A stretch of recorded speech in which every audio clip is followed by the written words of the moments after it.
Hello everyone, नमस्कार। मैं आलोक कुमार।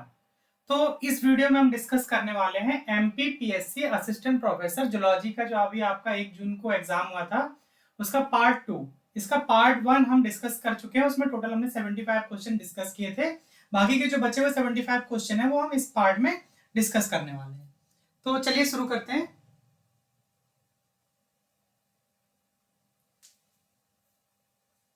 तो यहाँ पर जो आज का हमारा पहला क्वेश्चन है, इस क्वेश्चन में देखिए कहा गया है कि mitochondrial DNA codes for rRNA, tRNA and protein respectively. तो कह रहा है जो माइटोकॉन्ड्रियल डीएनए है वो कोड करता है आरआरएनए, टीआरएनए और प्रोटीन्स को एज इन मैमल्स। तो यहाँ पर आपको नंबर पूछा गया है कि कौन से नंबर पर ये चीज यहाँ पर आपको देखने को मिलेगी। तो यहाँ पर आप देखिए जो आपका इसका जो करेक्ट आंसर जो है वो क्या जाने वाला है। तो यहाँ पर आप देख पाएंगे तो जो आपका करेक्ट आंसर जो है वो आपका जाएगा क्या, जो आपका आरआरएनए होता है। सबसे पहले आपका आरआरएनए दिया है, आरआरएनए के लिए दूसरे नंबर पर होता है, और जो आपका ट्रांसफर आरएनए होता है वो आपका 22 होता है, और जो आपका प्रोटीन्स होता है वो 13 प्रोटीन्स होते हैं। इसका जो करेक्ट आंसर जो है वो आपका यहाँ पर फर्स्ट ऑप्शन जो है वो करेक्ट जाने वाला है। नेक्स्ट क्वेश्चन देखेंगे हम। नेक्स्ट क्वेश्चन में कहा है कि individual suffering from cry to chat syndrome या फिर क्राई टू कैट सिंड्रोम के नाम से इसको जाना जाता है। कह रहा है कि कोई इंडिविजुअल है जो सफर कर रहा है क्राई टू कैट सिंड्रोम से। Provide a characteristic mewing cat like cry during childhood occur by a deletion occurring. तो कह रहा है कि जब वो बच्चा जब रोता है चाइल्डहुड की कंडीशन में, तो बिल्ली के जैसे बच्चा होता है इसको रोने की आवाज आती है, वैसे ही उस इंडिविजुअल के रोने की आवाज आती है। तो कह रहा है कि इसमें से किस कंडीशन में ऐसा होता है, तो कौन से पार्ट में डिलीशन होगा। तो क्राई टू कैट जो है वो यहाँ पर होगा। तो यहाँ पर आप देखिए जो क्राई टू कैट होता है वो आपका क्रोमोसोम नंबर जो 5 होता है, 5 की देखिए 2 आर्म होंगी। एक होती है शॉर्ट आर्म होती है, इसे पी आर्म के नाम से बोलते हैं, और दूसरी होती है लॉन्ग आर्म जिसे क्यू आर्म के नाम से जाना जाता है। तो जो क्राई टू कैट सिंड्रोम होता है वो 5 नंबर क्रोमोसोम की शॉर्ट आर्म में डिलीशन की वजह से होता है। तो वही चीज यहाँ पर मेंशन की गई है, क्राई टू कैट या फिर इसे कैट्स क्राई के नाम से भी जाना जाता है। Also known as 5p- syndrome is chromosomal condition that result when a piece of chromosome number 5 is missing. Infants with this condition often have a high pitch cry that sound like that of a cat. तो उस बच्चों में उस तरह के रोने की आवाज आती है जैसे कि बिल्ली के बच्चे जब रोते हैं तो वैसी आवाज आती है, वैसे ही वो बच्चे रोते हैं। इसका जो यहाँ पर करेक्ट आंसर जो है वो आपका जाएगा क्या, क्रोमोसोम नंबर 5 में जब डिलीशन होता है शॉर्ट आर्म में तो क्राई टू कैट सिंड्रोम जो है वो हो जाता है। नेक्स्ट क्वेश्चन की तरफ हम यहाँ पर मूव करेंगे।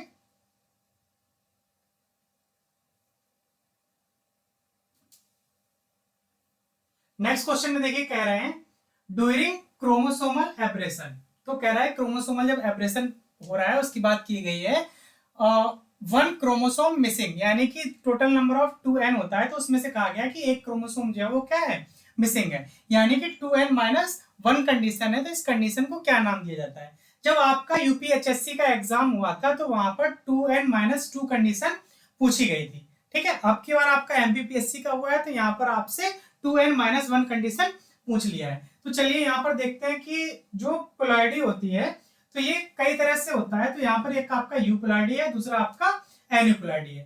तो एक कंडीशन होती है मोनोसोमी, यानी कि यहाँ पर टोटल नंबर ऑफ जो है वो आपका क्रोमोसोम कैसा होगा, n होगा। ठीक है, ये आपका हो जाएगा क्या, मोनोसोमी हो जाएगा। वहीं आपका हो जाएगा डिप्लॉइडी। डिप्लॉइडी में आपका क्या होता है कि जो 2n कंडीशन यहाँ पर देखने को मिलती है।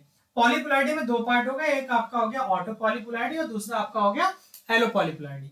उसके बाद जब हम एन्यूपोलैरिटी में बात करते हैं तो एन्यूपोलैरिटी में क्रोमोसोम का नंबर जो है वो क्या होता है, कम होता है। तो यहाँ पर आपका 2 कंडीशन है, एक आपका हो जाएगा हाइपोपॉलीपोलैरिटी और दूसरा हो गया हाइपर। तो कम मैंने बोला तो कम ना होकर के क्या होगा, एन्यू में कम भी होता है और ज्यादा भी होता है। तो हाइपोपॉलीपोलैरिटी में क्या होगा, मोनोसोमी में 2n-1 होता है, यानी कि एक क्रोमोसोम जो है वो कम हो जाएगा। वही नलीसोमी में क्या होता है, जो क्रोमोसोम का सेट होता है वो पूरा ही क्या होता है, कम हो जाता है। तो 2n-2। तो नलीसोमी आपका पूछा गया था कहां पर, यूपीएचएससी के एग्जाम में, और एमपी में आपका पूछ लिया गया कि 2n-2 यानी कि आपकी कौन सी कंडीशन, मोनोसोमिक कंडीशन, यानी कि सी ऑप्शन जो है वो आपका यहाँ पर करेक्ट आंसर जाने वाला है। उसके अलावा हम हाइपर पॉलीपोलैरिटी की बात करते हैं तो इसमें आपका आ जाता है ट्राइसोमी। ट्राइसोमी मतलब टोटल नंबर ऑफ कितना, 3। तो 2n+1 और टेट्रासोमी जो है वो आपका 2n+2। तो इस क्वेश्चन का जो करेक्ट आंसर जो है वो आपका यहाँ पर जाएगा क्या, मोनोसोमिक कंडीशन।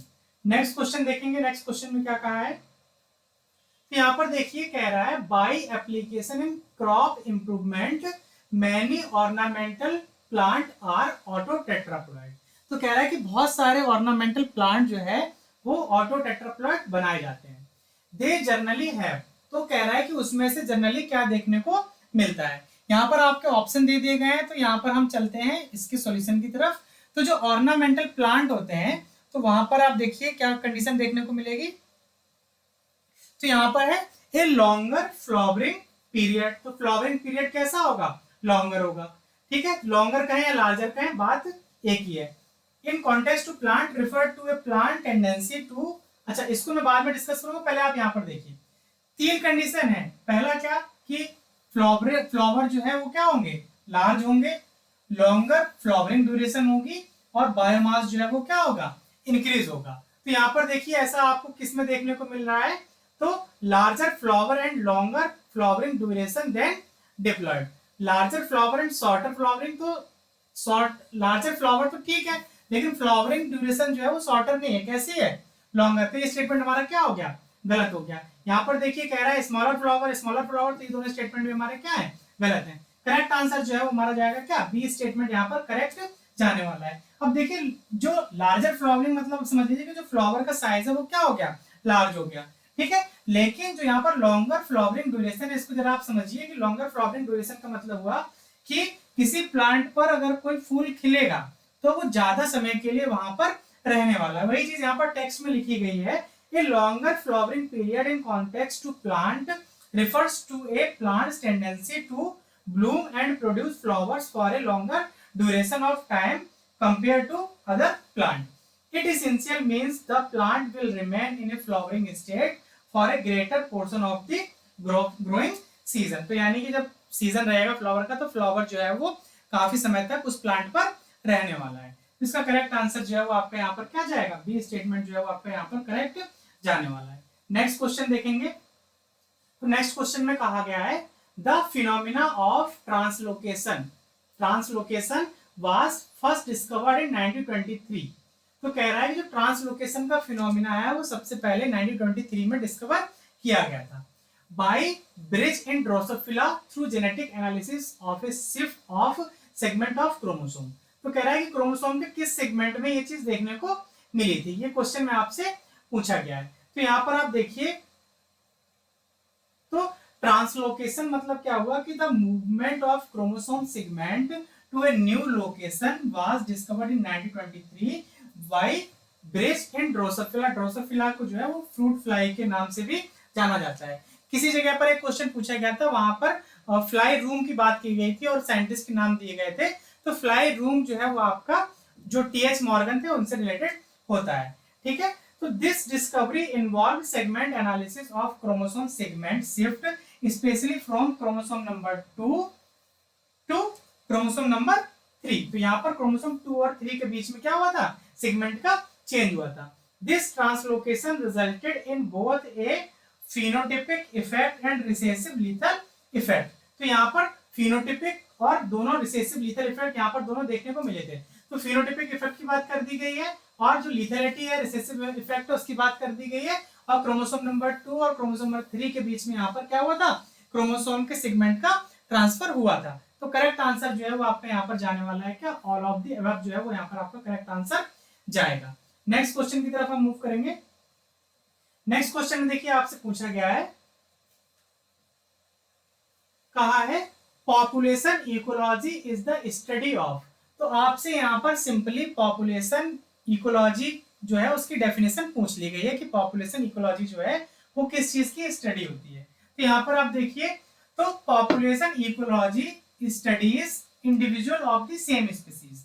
तो सेम स्पीसीज के इंडिविजुअल की स्टडी है, focusing on processes like aggregation, interdependency as well as factors that govern this process. तो यहाँ पर सेम स्पीसीज की बात की गई है, ठीक है।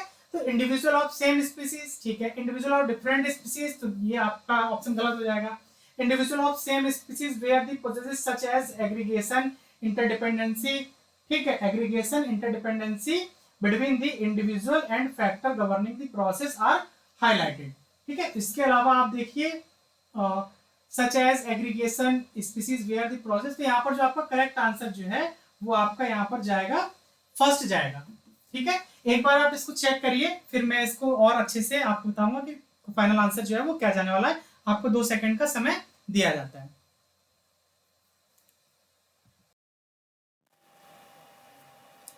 चलिए, आपका यहाँ पे समय समाप्त होता है। देखिए, 2 ऑप्शन में तो एक क्लियर कट हो गया, यहाँ पर हो गया डिफरेंट स्पीसीज, ठीक है, और यहाँ पर भी आपका हो गया क्या, डिफरेंट जीनस। तो डिफरेंट डिफरेंट नहीं, कैसी बात की गई थी, सेम स्पीसीज की बात की गई थी। ठीक है, दूसरी चीज है यहाँ पर कम्युनिटी दिया हुआ है और यहाँ पर दिया हुआ है क्या, इंडिविजुअल।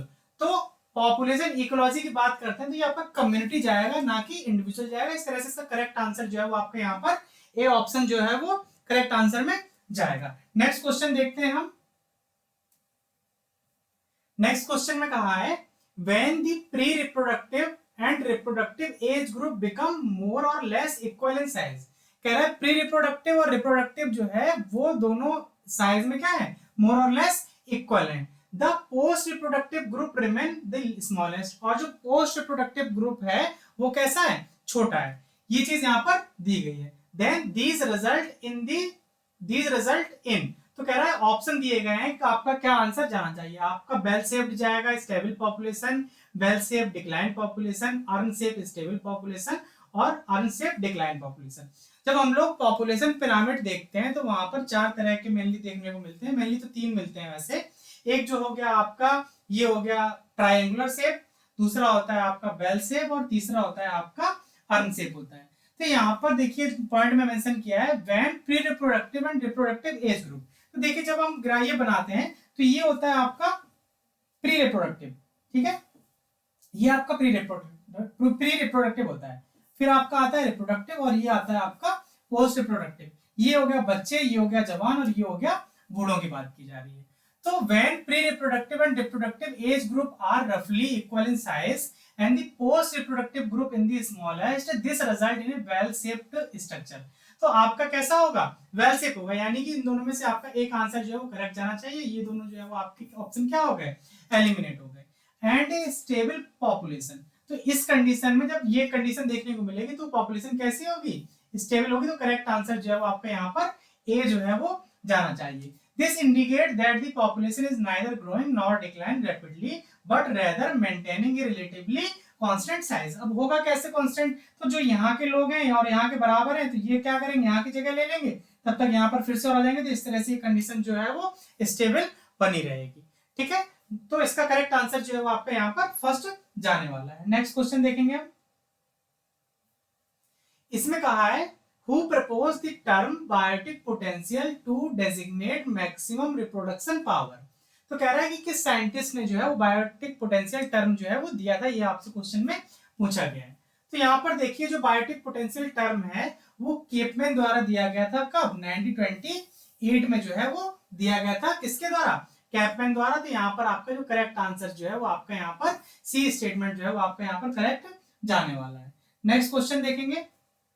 इसमें कह रहा था term density dependence with reference to population dynamic was coined by. तो यहां पर आपसे पूछा गया है क्या, डेंसिटी डिपेंडेंस, ये टर्म जो है वो किसके द्वारा दिया गया था। तो जब आप यहां पर देखते हैं तो वर्लहर्स्ट पर्ल इक्वेशन जो है वो आप जब ग्रोथ कर्व देखते हैं, लॉजिस्टिक और जे से ग्रोथ कर्व, तो वहां पर आपको देखने को मिलता है। तो इसका जो करेक्ट आंसर जाएगा the term density dependence in relation to population dynamic was coined by H.S. Smith in 1935। तो ये H.S. Smith द्वारा दिया गया था कब, 1935 में। तो यहाँ पर जो सी स्टेटमेंट है वो आपका यहाँ पर करेक्ट जाने वाला है। Density dependent factor are those factor influences a population growth rate depending on its density. तो डेंसिटी डिपेंडेंस का मतलब हुआ कि अगर डेंसिटी बढ़ेगी तो पॉपुलेशन ग्रोथ जो है वो क्या होगा, कम होगी। ठीक है, this factor can either increase or decrease with population size and indicate competition, predation and diseases। तो ये फैक्टर यहाँ पर देखने को मिलते हैं। तो करेक्ट आंसर जो है वो आपका यहाँ पर जाएगा क्या, H.S. स्मिथ 1935 में इन्होंने जो ये है इन्होंने टर्म दिया था। नेक्स्ट क्वेश्चन देखेंगे। इस क्वेश्चन में कहा है find the odd one out with respect to insect in situ conservation. तो कह रहा है कि इन सीटू कंजर्वेशन के रिस्पेक्ट में आपसे पूछा है, वो कह रहा है कि इनमें से बताइए जो वो कौन सा जो है वो आपका ऑड है। ठीक है, यानी कि आप कुछ होंगे इन सीटू होंगे और कुछ क्या होंगे एक्स सीटू होंगे। तो यहाँ पर आप देखिए अगर हम इन सीटू और एक्स सीटू कंजर्वेशन की जब बात करते हैं तो इन सीटू का मतलब होता है कि किसी स्पीसीज को अगर उसी पर्टिकुलर जगह पर रह करके अगर उसको कंजर्व किया जाए तो उसे इन सीटू कंजर्व कहते हैं। ठीक है, अगर उसको उस जगह से उठा करके किसी दूसरी जगह पर ले जाकर के प्रिजर्व करते हैं या संरक्षित करते हैं तो उसे हम लोग नाम देते हैं क्या एक्स सीटू। तो यहाँ पर देखिए जो इन सीटू कंजर्वेशन होते हैं इसमें आपका national park, wild life sanctuary, biosphere reserve और सेक्टर ग्रुप आता है। वहीं एक्स सीटू में आपका zoological park, botanical garden, gene bank और क्रायो प्रिजर्वेशन ये आपके आते हैं। क्रायो प्रिजर्वेशन जो है वो -196 डिग्री सेंटीग्रेड पर किया जाता है इन लिक्विड नाइट्रोजन। तो यहाँ पर देखिए आपका biosphere reserve, national park, biodiversity ये सारे आपके कैसे हैं इन सीटू है। यहाँ पर पूछा गया था कि फाइंड द ऑड वन पूछा गया है, तो ये आपका कैसा है एक्स सीटू है। तो करेक्ट आंसर जो है वो आपका यहाँ पर डी ऑप्शन जाएगा। नेक्स्ट क्वेश्चन देखेंगे, इसमें पूछा है which one of the following factor affect the morphogenetic development in amphibian. कह रहा है कि कौन सा फैक्टर है जो मॉर्फोजेनेटिक डेवलपमेंट को एम्फीबियन में इफेक्ट करता है। तो ये यहाँ पर देखिए जो सेक्स हार्मोन, एम्ब्रियोनिक इंडक्शन और कंपिटेंस जो है ये तीनों ही फ्रॉग में मॉर्फोजेनिक डेवलपमेंट को क्या करते हैं इन्फ्लुएंस करते हैं। ठीक है, या फिर कहें कि उसको अफेक्ट करते हैं। तो sex hormone play crucial role in the development and differentiation of sex characteristic in amphibia impacting their morphology. Embryonic induction, this refer to the process where one group of cells influence the development of the other neighboring cells, which is fundamental for stabilizing the body plan during amphibian development. तो ये भी इसका answer जाएगा। Competence मतलब हो गया this is the ability of a cell or tissue to respond to a specific inductive signal। यानी कि मैं हूं और मुझे कोई सिग्नल मिल रहा है तो मैं उसके अगेंस्ट में क्या करूं रिस्पॉन्ड करूं, तो उससे हम लोग नाम दे रहे हैं क्या कॉम्पिटेंस नाम दे रहे हैं। which is necessary for the proper morphogenetic development। तो यहाँ पर जिसका करेक्ट आंसर जो है वो आपका ऑल ऑफ द अबव यहाँ पर करेक्ट स्टेटमेंट जाने वाला है। नेक्स्ट क्वेश्चन देखेंगे, यहाँ पर आपसे पूछा है who propose the theory of epigenesis. तो वे स्टूडेंट जिन्होंने लास्ट एमपीपीएससी का जो एग्जाम हुआ था असिस्टेंट प्रोफेसर का और उन्होंने बॉटनी के पेपर को अगर जरा सा भी खोल करके देखा होगा तो सेम क्वेश्चन वहां पर पूछा गया था और इस बार जो है वो आपसे जूलॉजी के क्वेश्चन पेपर में पूछ लिया गया है। एपिजेनेसिस थ्योरी जो है वो आपके वोल्फ द्वारा दी गई थी। किसके द्वारा दी गई थी कैस्पर एफ.डब्ल्यू. वोल्फ। तो यहाँ पर आपका करेक्ट आंसर जो है वो आपका यहाँ पर सी जाने वाला है।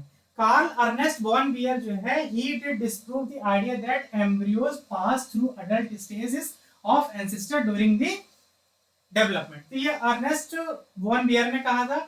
अर्नेस्ट हैकेल ने प्रपोज किया था biogenetic law which state that the development of an embryo goes through stages that resemble its ancestor। तो इन्होंने बायोजेनेटिक लॉ में कहा कि जब कोई एम्ब्रियो डेवलप करता है तो वो अपनी एंसेस्टर की स्पेस जो स्टेजेस थी उनसे होकर के गुजर रहा होता है। Charles bonnet is known for positioning the catastrophe theory of evolution.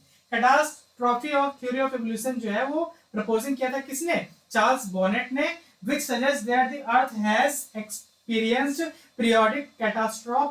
यानी कि जैसे एक कैटास्ट्रॉफ हुआ जिसमें डायनासोर का अंत हो गया था तो इस तरह से कैटास्ट्रॉफ अर्थ पर होते रहते हैं। destroyed many life form and that the remaining species have evolved to some degree। he also discovered parthenogenesis। इन्होंने पार्थिनोजेनेसिस की भी क्या की थी डिस्कवरी की थी। which is reproduction without fertilization in aphid। जिसका मतलब हुआ क्या विदाउट फर्टिलाइजेशन के क्या हो जाए जो बन जाए एम्ब्रियो बन जाए उसे हम लोग नाम दे रहे हैं क्या पार्थिनोजेनेसिस। तो यहाँ पर जो आपका करेक्ट आंसर जो है वो आपका यहाँ पर सी जाने वाला है। नेक्स्ट क्वेश्चन देखेंगे, तो नेक्स्ट क्वेश्चन में पूछा गया है what do you mean by apoptosis. तो अपोप्टोसिस के द्वारा आप क्या समझते हैं ये आपसे क्वेश्चन में यहाँ पर पूछा गया है। तो यहाँ पर आप देखिए तो अपोप्टोसिस में refer to programme cell death. Apoptosis का ही दूसरा नाम क्या होता है प्रोग्राम सेल डेथ होता है। which is natural process that eliminate unwanted or damaged cells। जो क्या करता है एलिमिनेट करता है अनडिजायरेबल अनवांटेड सेल्स को। तो ये स्टेटमेंट भी हमारा सही है। प्रोग्राम सेल डेथ भी होता है play a role in preventing cancer. और जो सेल जो एबनॉर्मल हो रही होती है उनको क्या कर दिया जाता है किल कर दिया जाता है जिससे कि कैंसर ना हो। तो यहाँ पर आपका बी स्टेटमेंट भी करेक्ट है, तो यहाँ पर आपका करेक्ट आंसर जाएगा, वो जाएगा क्या, ऑल ऑफ द अबव, यहाँ पर करेक्ट आंसर आपका जाने वाला है। नेक्स्ट क्वेश्चन देखेंगे।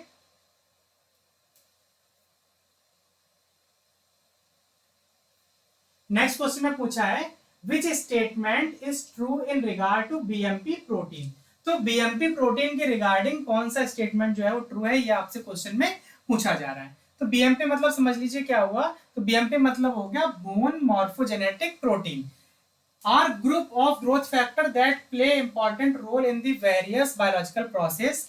It is a transforming growth factor, ये एक ट्रांसफॉर्मिंग ग्रोथ फैक्टर है। BMP belong to the transforming growth factor beta, ये टीजीएफ बीटा फैमिली जो होता है वहां से क्या करता है, बिलोंग करता है। तो ये आपका ये भी स्टेटमेंट करेक्ट हो गया। It associated with programme cell death, ये प्रोग्राम सेल डेथ से भी रिलेटेड है। तो PMP are involve in regulating apoptosis और प्रोग्राम सेल डेथ, ये एपोप्टोसिस को रेगुलेट करने का भी काम करता है। नेक्स्ट है it induce apoptosis in interdigital spaces, तो इंटर डिजिटल स्पेसिस के बीच में भी एपोप्टोसिस को क्या करता है, प्रमोट करता है। BMP trigger cell death in the interdigital spaces which is essential for digit separation during development. तो इंटर डिजिटल सेपरेशन उसका मतलब क्या हुआ, ये आप समझ लीजिए कि जब हमारा हाथ का फॉर्मेशन होता है तो ये पहले इस तरह से पूरा होता है। तो कभी कभी आपने देखा होगा कि कुछ इंडिविजुअल है जिसमें कुछ उंगलियां जो जुड़ी रह जाती हैं, तो जो ये डिजिट बन रही है, ये एपोप्टोसिस यहाँ से ऊपर से ऐसी होती हुई आ रही है, जिसकी वजह से क्या हो रहा है, एक डिजिट बन पा रही है। तो इसका BMP4 जो सिग्नलिंग होती है, BMP जो है इसका रोल होता है यहाँ पर किसमें, जो डिजिट फॉर्मेशन होता है उसमें भी रोल होता है। तो यहाँ पर देखिए, तो it is the transforming growth factor, ये स्टेटमेंट भी सही है। It is associated with programme cell death, सही है। It induce apoptosis in interdigital spaces, interdigital मतलब जो डिजिट है उनके बीच का जो स्पेसिस उसकी बात की गई है। स्टेटमेंट भी हमारा सही है, तो यहाँ पर करेक्ट आंसर जो है वो आपके जाने वाला है क्या, all of the above. Next question देखेंगे। नेक्स्ट क्वेश्चन में आपसे पूछा है which of the following statement is correct in respect of ageing. कह रहा है कि एजिंग के रिस्पेक्ट में कौन सा स्टेटमेंट जो है वो आपका यहाँ पर करेक्ट है। तीन ऑप्शन दिए गए हैं, चौथे में आपका ऑल ऑफ द अबव। तो पहले स्टेटमेंट में है it is progressive loss of tissue, it is result of oxidative stress, it is result of increase RNS. तो ये जो एजिंग है वो इन तीनों चीजों का रिजल्ट होता है। प्रोग्रेसिव लॉस ऑफ टिश्यू भी है यहाँ पर आपका, ठीक है, सॉरी, तो आपका प्रोग्रेसिव लॉस ऑफ टिश्यू भी है, ठीक है। दूसरा आपका ऑक्सीडेटिव स्ट्रेस भी है। तीसरा आपका इंक्रीज्ड आरएनएस भी है, आरएनएस मतलब रिएक्टिव नाइट्रोजन स्पीसीज। ये तीनों कंडीशन का रिजल्ट जो है वो आपका होता है क्या, एजिंग होता है। पिछली बार मैं आपसे एजिंग से रिलेटेड पूछा था, जेरेंटोलॉजी शायद ऐसे कुछ था कि एजिंग की स्टडी को क्या कहा जाता है, ये आपसे लास्ट एग्जाम में एमपीटीएससी के में पूछा गया था। तो यहाँ पर इसका जो करेक्ट आंसर जो है वो आपका ऑल ऑफ द अबव यहाँ पर जाने वाला है। ये सारे ही जो है वो एजिंग से रिलेटेड होते हैं। नेक्स्ट क्वेश्चन देखेंगे। इस क्वेश्चन में आपसे पूछा है which disease is caused by the deficiency of the enzyme glucocerebrosidase. तो ग्लूकोसेरेब्रोसाइडेज एंजाइम की डिफिशियंसी से कौन सी डिजीज हो रही है उसके बारे में आपसे यहाँ पर पूछा गया है। आपको ऑप्शन दिए गए हैं टे-सैक डिजीज, फाइब्रिस डिजीज, गाउचर्स डिजीज और न्यूमैन पिक डिजीज। हमने इससे पहले ली-स्नियान सिंड्रोम के बारे में देखा था फर्स्ट लेक्चर में। यहाँ पर आपका है कौन सा, न्यूमैन पिक डिजीज। तो यहाँ पर आप देखिए टेबल है, इसको ध्यान से देख लीजिए, आपको यहाँ पर हर दूसरे एग्जाम में क्वेश्चन देखने को मिल जाएगा। तो एक तरफ आपका डिजीज दिया हुआ है, दूसरी तरफ दिया हुआ है कौन से एंजाइम में डिफेक्ट होने की वजह से कौन सी डिजीज जो है वो होती है। तो नीमान पिक डिजीज जो है ये आपका स्पिंगोमाइलिनेस की वजह से होता है। नीमान पिक डिजीज किसकी वजह से होता है, स्पिंगोमाइलिनेस की वजह से होता है। गाउचर्स डिजीज होता है आपका बीटा ग्लूकोसेरेब्रोसाइडेज की वजह से। क्रेबी डिजीज होता है आपका बीटा गैलेक्टोसेरेब्रोसाइडेज की वजह से। देखिए यहाँ पर थोड़ा सा डिफरेंस है, यहाँ पर आपका बीटा गैलेक्टोसेरेब्रोसाइडेज और यहाँ पर आपका है क्या, अल्फा गैलेक्टोसेरेब्रोसाइडेज। तो फेब्री डिजीज जो है वो आपका अल्फा गैलेक्टोसेरेब्रोसाइडेज की वजह से होता है और क्रेबी डिजीज जो है वो आपका बीटा गैलेक्टोसेरेब्रोसाइडेज की वजह से होता है।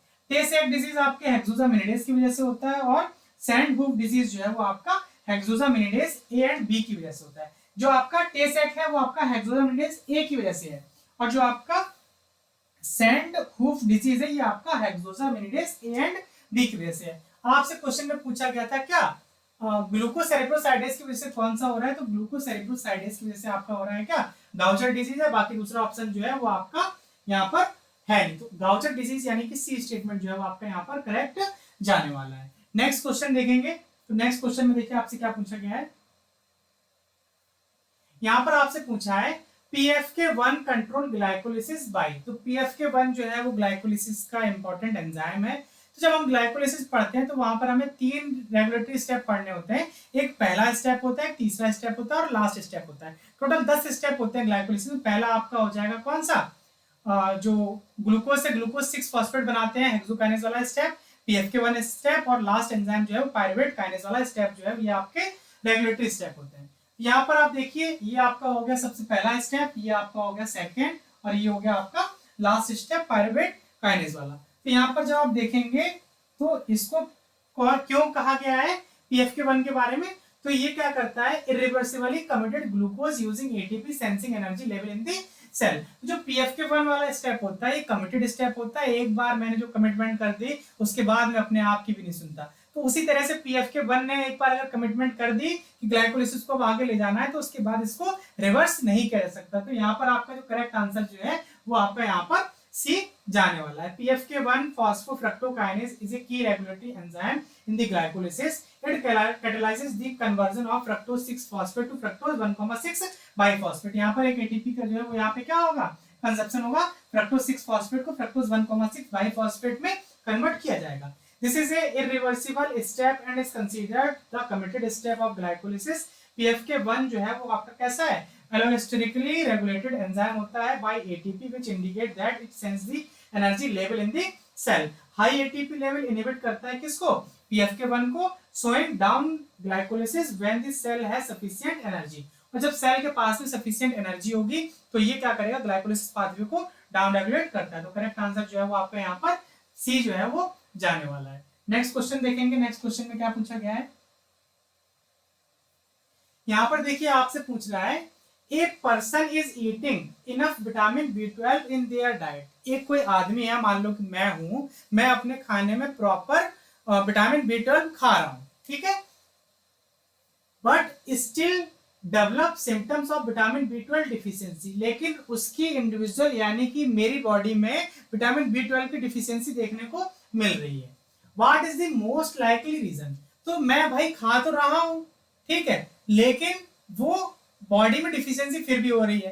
तो कहते हैं, एक आपने एडवर्टाइजमेंट देखा होगा, टीवी में जनरली देखने को मिलता है कि खाया पिया शरीर में नहीं लगता, हो गए हैं परेशान। तो उसी तरह से यहाँ समझिए कि आप खा तो बहुत रहे हैं लेकिन वो क्या हो रहा है कि एब्जॉर्ब नहीं हो पा रहा है, यानी कि डाइट में प्रॉपर है, डिफेक्ट कहां पर है, एब्जॉर्बेशन में डिफेक्ट है। तो यहाँ पर देखिए जो विटामिन B12 का एब्जॉर्प्शन है वो एक इंट्रिंसिक फैक्टर होता है जो हमारे स्टमक की पैराइटल सेल द्वारा रिलीज किया जाता है। उसके साथ में विटामिन B12 पे एब्जॉर्प्शन में वो हेल्प करता है, ठीक है। तो उसकी वजह से विटामिन B12 जो है हमारी बॉडी में आती है। अगर इंट्रिंसिक फैक्टर जो है वो अगर ना बने तो क्या विटामिन B12 एब्जॉर्ब हो पाएगा, तो एब्जॉर्ब नहीं होगा। तो यहाँ पर देखिए द इंट्रिंसिक फैक्टर, जिसे शॉर्ट फॉर्म में IF के नाम से जाना जा रहा है, तो ये आपका जो IF है, ठीक है, is a glycoprotein produced by the parietal cell या फिर कहें oxyntic cell located in the gastric body, जो कहां पर प्रेजेंट है, स्टमक में प्रेजेंट है। एंड फंडस रीजन, कौन सा रीजन है, जो आपका यहाँ वाला रीजन होता है इसको फंडस रीजन कहते हैं। यहाँ पर आपका intrinsic factor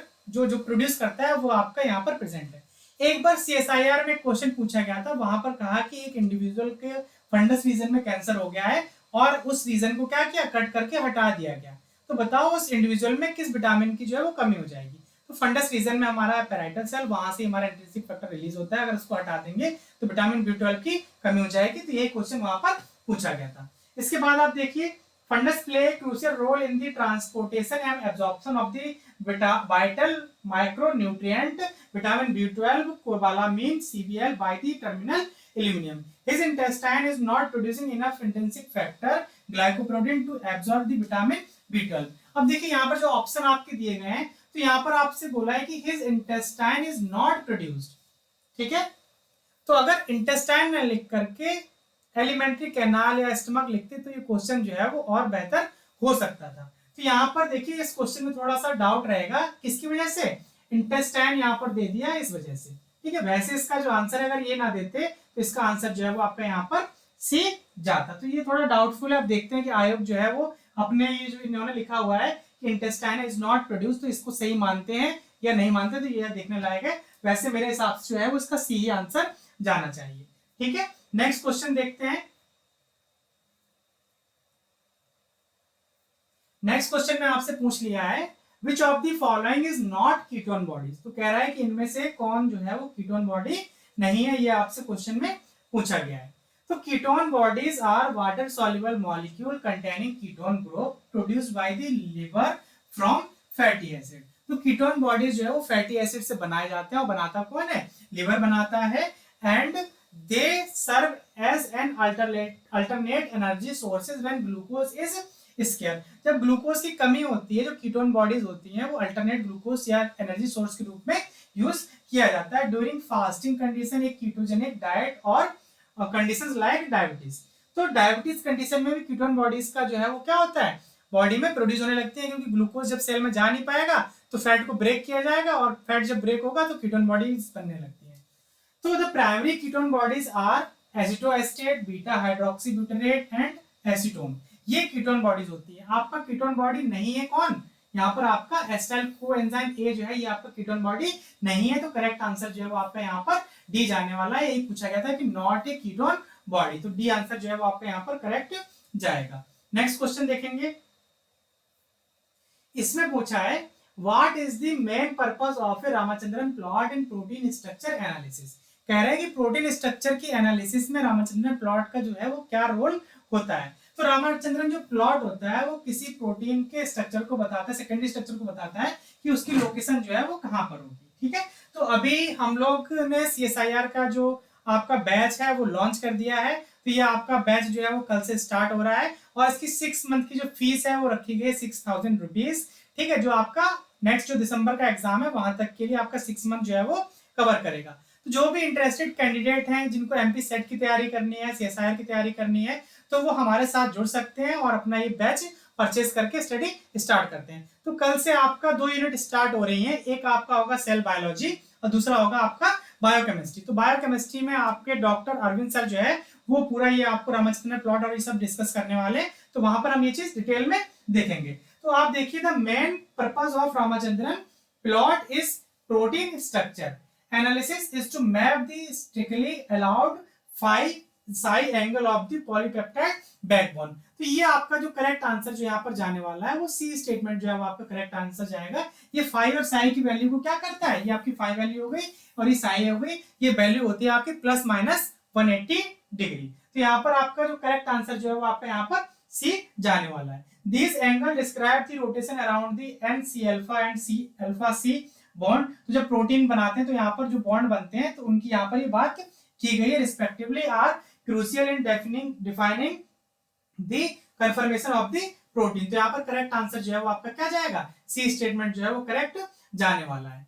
father of zoology, तो देखिए 2 साइंटिस्ट को याद रखना है, एक अपने बॉटनी के फादर जो हैं और दूसरा अपने जूलॉजी के हैं। तो जो बॉटनी के फादर हैं उनको नाम देते हैं थियोफ्रास्टस, और जो जूलॉजी के फादर होते हैं उनका नाम है क्या, एरिस्टोटल। तो एरिस्टोटल के बारे में पूछा गया है कि इन्होंने एक बुक लिखी थी जिसका नाम आपसे पूछा गया कि उस बुक का नाम क्या है। तो यहाँ पर देखिए जो एरिस्टोटल की बुक है, एरिस्टोटल की बुक का नाम है हिस्टोरिया एनिमेलिया। तो एरिस्टोटल की बुक का नाम क्या है, हिस्टोरिया एनिमेलिया। तो यानी कि बी ऑप्शन जो है वो आपका यहाँ पर करेक्ट जाएगा। ये इमेज में आप देख पा रहे हैं एरिस्टोटल है और इन्होंने बहुत सारी डिस्कवरीज की है, इन्होंने इनको ही फादर ऑफ जूलॉजी के नाम से भी जाना जाता था। ये इनकी बुक है जिसका नाम है हिस्टोरिया एनिमेलिया, ठीक है, रिटन बाय एरिस्टोटल। तो ये इसका करेक्ट आंसर जो है वो आपका यहाँ पर बी ऑप्शन जाएगा। नेक्स्ट क्वेश्चन में देखेंगे, यहां पूछा गया है taxonomists are using the chromosome painting method to. तो जो कह रहा है कि जो टेक्सोनॉमिस्ट होते हैं वो क्रोमोसोम पेंटिंग यानी कि जो बेंडिंग होती है उसको क्यों यूज करते हैं, ये आपसे क्वेश्चन में पूछा है। तो जो क्रोमोसोमल जो टेक्सोनॉमिस्ट होते हैं क्रोमोसोमल पेंटिंग का यूज करते हैं ताकि वो कंपेयर कर सके entire genome of one with another species. तो taxonomists use chromosome painting to compare the entire genome of one species with another, यानी कि आपका फर्स्ट स्टेटमेंट जो है वो यहाँ पर आपका करेक्ट जाने वाला है।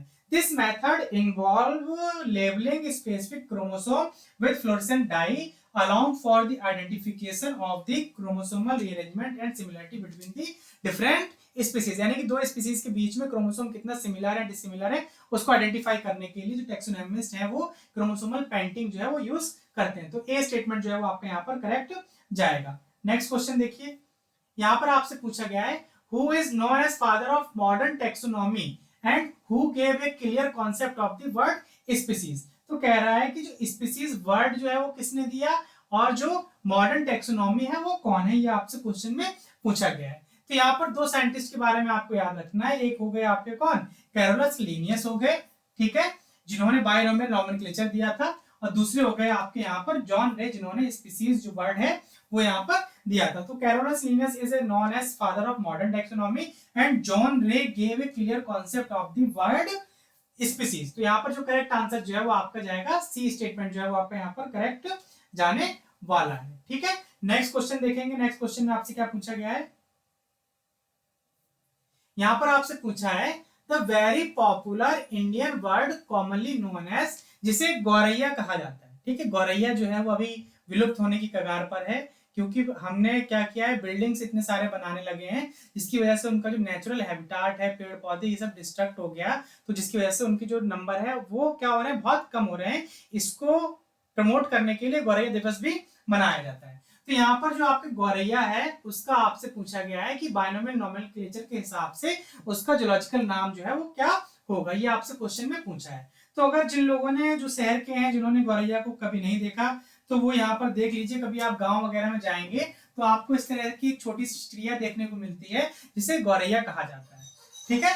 तो Indian bird commonly known as गौरैया इज पैसर डोमेस्टिकस के नाम से इसको जाना जाता है। तो इसका सी स्टेटमेंट जो है वो आपका यहाँ पर करेक्ट आंसर जाएगा। पैसर डोमेस्टिकस जो है वो गौरैया का जूलॉजिकल नाम होता है और बायनोमियल नोमेनक्लेचर के हिसाब से ये सही भी है। नेक्स्ट क्वेश्चन देखिए, इस क्वेश्चन में कहा है according to the rule of nomenclature suffix IDAE and INAE is respectively used for. कह रहा है कि IDAE एंड INAE जो है वो किसके लिए यूज किया जाता है, रिस्पेक्टिवली आपसे पूछा गया है।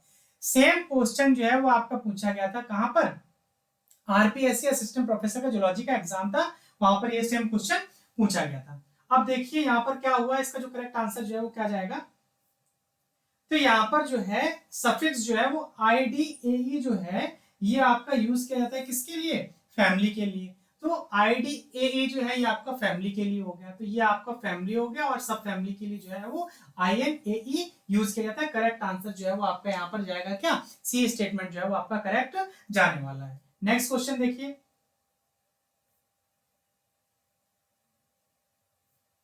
यहाँ पर देखिए क्वेश्चन में पूछा गया है species that anchor many species with itself in the food chain and food pyramid are called। तो कह रहा है कि एंकर किए हुए मैनी स्पीसीज को अपने फूड चेन और फूड वेब में, तो उसे हम लोग क्या नाम दे रहे हैं, तो यहाँ पर इसको नाम दे देता है की स्टोन स्पीसीज, ठीक है। तो यहाँ पर आप देखिए, तो keystone species are those that have disproportionately large effect on their environment relative to their abundance। They play a critical role in maintaining the structure and function of an ecosystem, and their removal can lead to significant change in the food chain and food pyramid। अगर इनको हम क्या किया जाए, keystone species को अगर हटा दें तो वो जो फूड चेन और फूड पिरामिड है वो सब क्या हो जाएगा, डिस्टर्ब हो जाता है, या फिर कहें कि उनमें बहुत सारा सिग्निफिकेंट चेंजेस देखने को मिलता है। तो यहाँ पर आपका जो करेक्ट आंसर जो है वो आपका यहाँ पर जाएगा क्या, कीस्टोन स्पीसीज जो है वो जाने वाला है। सी स्टेटमेंट जो है वो आपका करेक्ट जाएगा। हम कुछ एग्जांपल की बात करते हैं कि कीस्टोन स्पीसीज जो है वो इसके कौन कौन से एग्जांपल्स हैं। तो यहाँ पर आप देखिए, तो यहाँ पर आप देखेंगे तो यहाँ पर आपको देखने को मिल रहा है, सबसे पहले आपका दिया हुआ है बीवर्स। तो यहाँ पर ये इमेज आप देख पा रहे हैं, ये इमेज है आपकी बीवर्स की। तो beavers dams create wetland, provide habitat for diverse plant and animal species. दूसरा है आपका sea otter. Sea otter prey on sea urchin. Sea otter किसको खाता है, सी अर्चिन्स को खाता है। Which graze on kelp without sea otter. Without sea otter, sea urchin population can explode, leading to the destruction of the kelp forest। तो जो sea urchin है वो कैल्प फॉरेस्ट को फीड कर रहे हैं, ठीक है, या फिर कहें कि कैल्प को खा रहे हैं, ग्रास कर रहे हैं, और जो सी ऊटर है वो सी अर्चिन को खा रहा है। तो अगर हम सी ऊटर को हटा दें तो जो कैल्प है उसको तो क्या करेगा, सी अर्चिन खत्म ही कर देगा। तो इसीलिए कहा जाता है कि जो कीस्टोन स्पीसीज है वो जरूरी होती है किसी इकोसिस्टम को रेगुलेट करने के लिए। वहीं जो आपके वोल्व्स हैं यानी कि भेड़िए हैं तो कंट्रोल करते हैं population of herbivores which is turn affect plant life and other predator।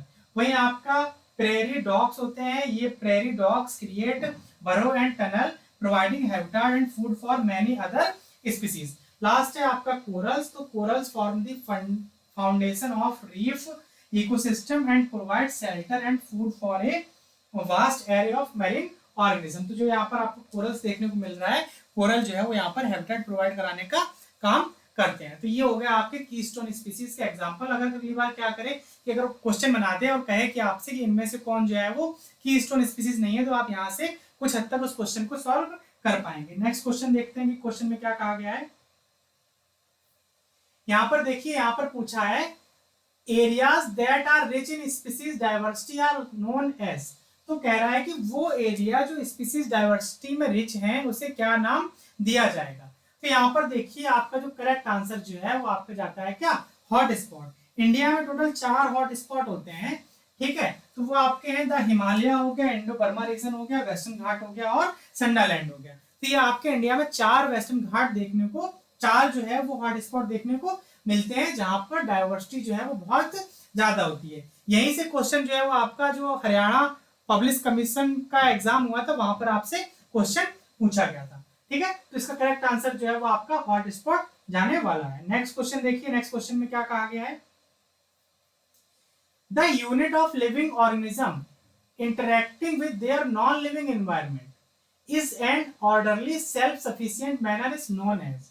तो देखिए इकोलॉजिकल सिस्टम का मतलब ये होता है कि जैसे मान लीजिए मैं एक ऑर्गेनिज्म हूं और मेरे आसपास के एनवायरनमेंट के साथ में क्या रिलेशन है उसे हम लोग इकोसिस्टम, इकोलॉजिकल सिस्टम के नाम से जानते हैं। तो वही चीज यहाँ पर पूछी गई है कि लिविंग और नॉन लिविंग के एनवायरनमेंट के साथ में जो उसका सफिशिएंट मैनर में जो रिलेशन है उसकी बात की गई है। तो यहाँ पर जो आपका करेक्ट आंसर जो है वो आपका जाने वाला है क्या, इकोलॉजिकल सिस्टम यहाँ पर करेक्ट आंसर जाएगा। डेफिनेशन में देख लीजिए, तो यहाँ पर आप देखिए सबसे पहले आप बात करेंगे हम किसकी, the unit of living organism interacting with their non living environment in a orderly self sufficient manner is known as ecological system. Ecotone की बात करते हैं तो दो कम्युनिटी के बीच का जो ट्रांजिशन जोन होता है उसे इकोटोन कहते हैं। तो यहाँ पर आप देखिए ये भी आपका एचपीएससी में पूछा गया था। नेक्स्ट है आपका टेरिटरी, जहां पर कोई इंडिविजुअल रह रहा होता है वो उसकी टेरिटरी कहलाता है। जैसे शेर की अपनी टेरिटरी होती है जिसको हिंदी में बोला जाता है क्या, मान। शेर की मान में अगर आ गए हैं तो आपको मरना होगा,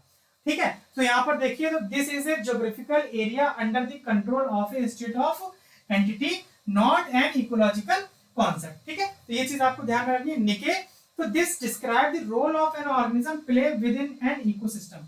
देखिए हैबिटाट और निके में मेन डिफरेंस होता है कि हैबिटाट जो है वो जहां पर रह रहा है और उस हैबिटाट में उसका रोल क्या है उसे निके के नाम से जाना जाता है। तो रोल ऑफ ऑर्गेनिज्म जो है वो आपका क्या हो गया, निके हो गया। इसका करेक्ट आंसर जो है वो आपका जा रहा है कौन सा, जो बी स्टेटमेंट है वो आपका यहाँ पर करेक्ट जा रहा है। नेक्स्ट क्वेश्चन देखेंगे, नेक्स्ट क्वेश्चन में क्या पूछा गया है।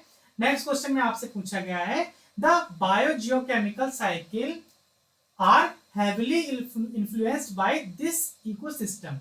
तो कौन कौन से यहाँ पे इकोसिस्टम है जिसके द्वारा बायोजियोकेमिकल साइकिल जो है वो हेविली इन्फ्लुएंस्ड होती है, ये आपसे पूछा गया। आपको 2 सेकंड का समय दे रहा हूं, आप कमेंट सेक्शन में कमेंट करके अपना आंसर बता दीजिए।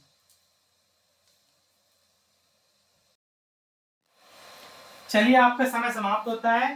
तो इसका जो करेक्ट आंसर है वो arid and seasonal nature of desert ecosystem. तो arid and seasonal nature of desert ecosystem यानी कि बी स्टेटमेंट जो है वो आपका यहाँ पर करेक्ट जाने वाला है। नेक्स्ट क्वेश्चन देखेंगे, इसमें आपसे पूछा है the national river conservation plan NRCP was launched in which year. तो जो आपका NRCP जो है वो किस ईयर में लॉन्च किया गया था, ये आपसे क्वेश्चन में पूछा गया है, ठीक है। तो जो आपका NRCP जो है वो आपका 1995 में लॉन्च किया गया था। NRCP का अगर आपसे फुल फॉर्म पूछ ले तो नेशनल रिवर कंजर्वेशन प्लान जो है वो बी स्टेटमेंट जो है वो आपका यहाँ पर करेक्ट जाने वाला है। नेक्स्ट क्वेश्चन देखेंगे, A network of tiny blood capillaries located at the beginning of a nephron is called। तो कह रहा है कि टिनी ब्लड कैपिलरी का नेटवर्क होता है जो नेफ्रॉन की बिगिनिंग में प्रेजेंट होता है, उसे क्या नाम दिया जाता है। तो यहाँ पर आप एक इमेज देखिए सबसे पहले।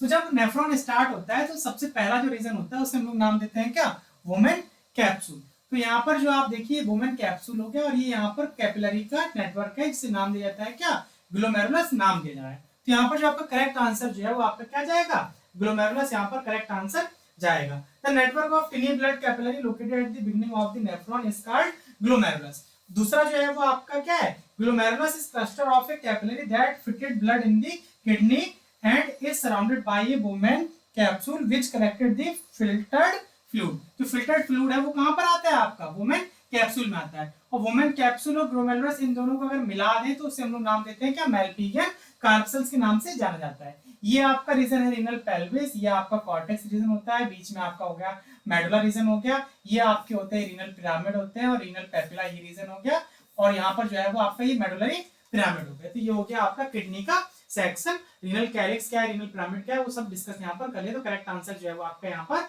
डी जाएगा क्या, ग्लोमेरुलस जो है वो टाइनी ब्लड कैपिलरीज जो है वो वहां पर पाई जा रही है, उनको ही कहा जाता है। नेक्स्ट क्वेश्चन देखेंगे, यहां पर आपसे पूछा है the absorption of fructose by intestinal mucosa is achieved by which method. कह रहा है कि जो इंटेस्टाइनल म्यूकोसा में फ्रक्टोज का जो एब्जॉर्प्शन है वो किस मेथड के द्वारा होता है।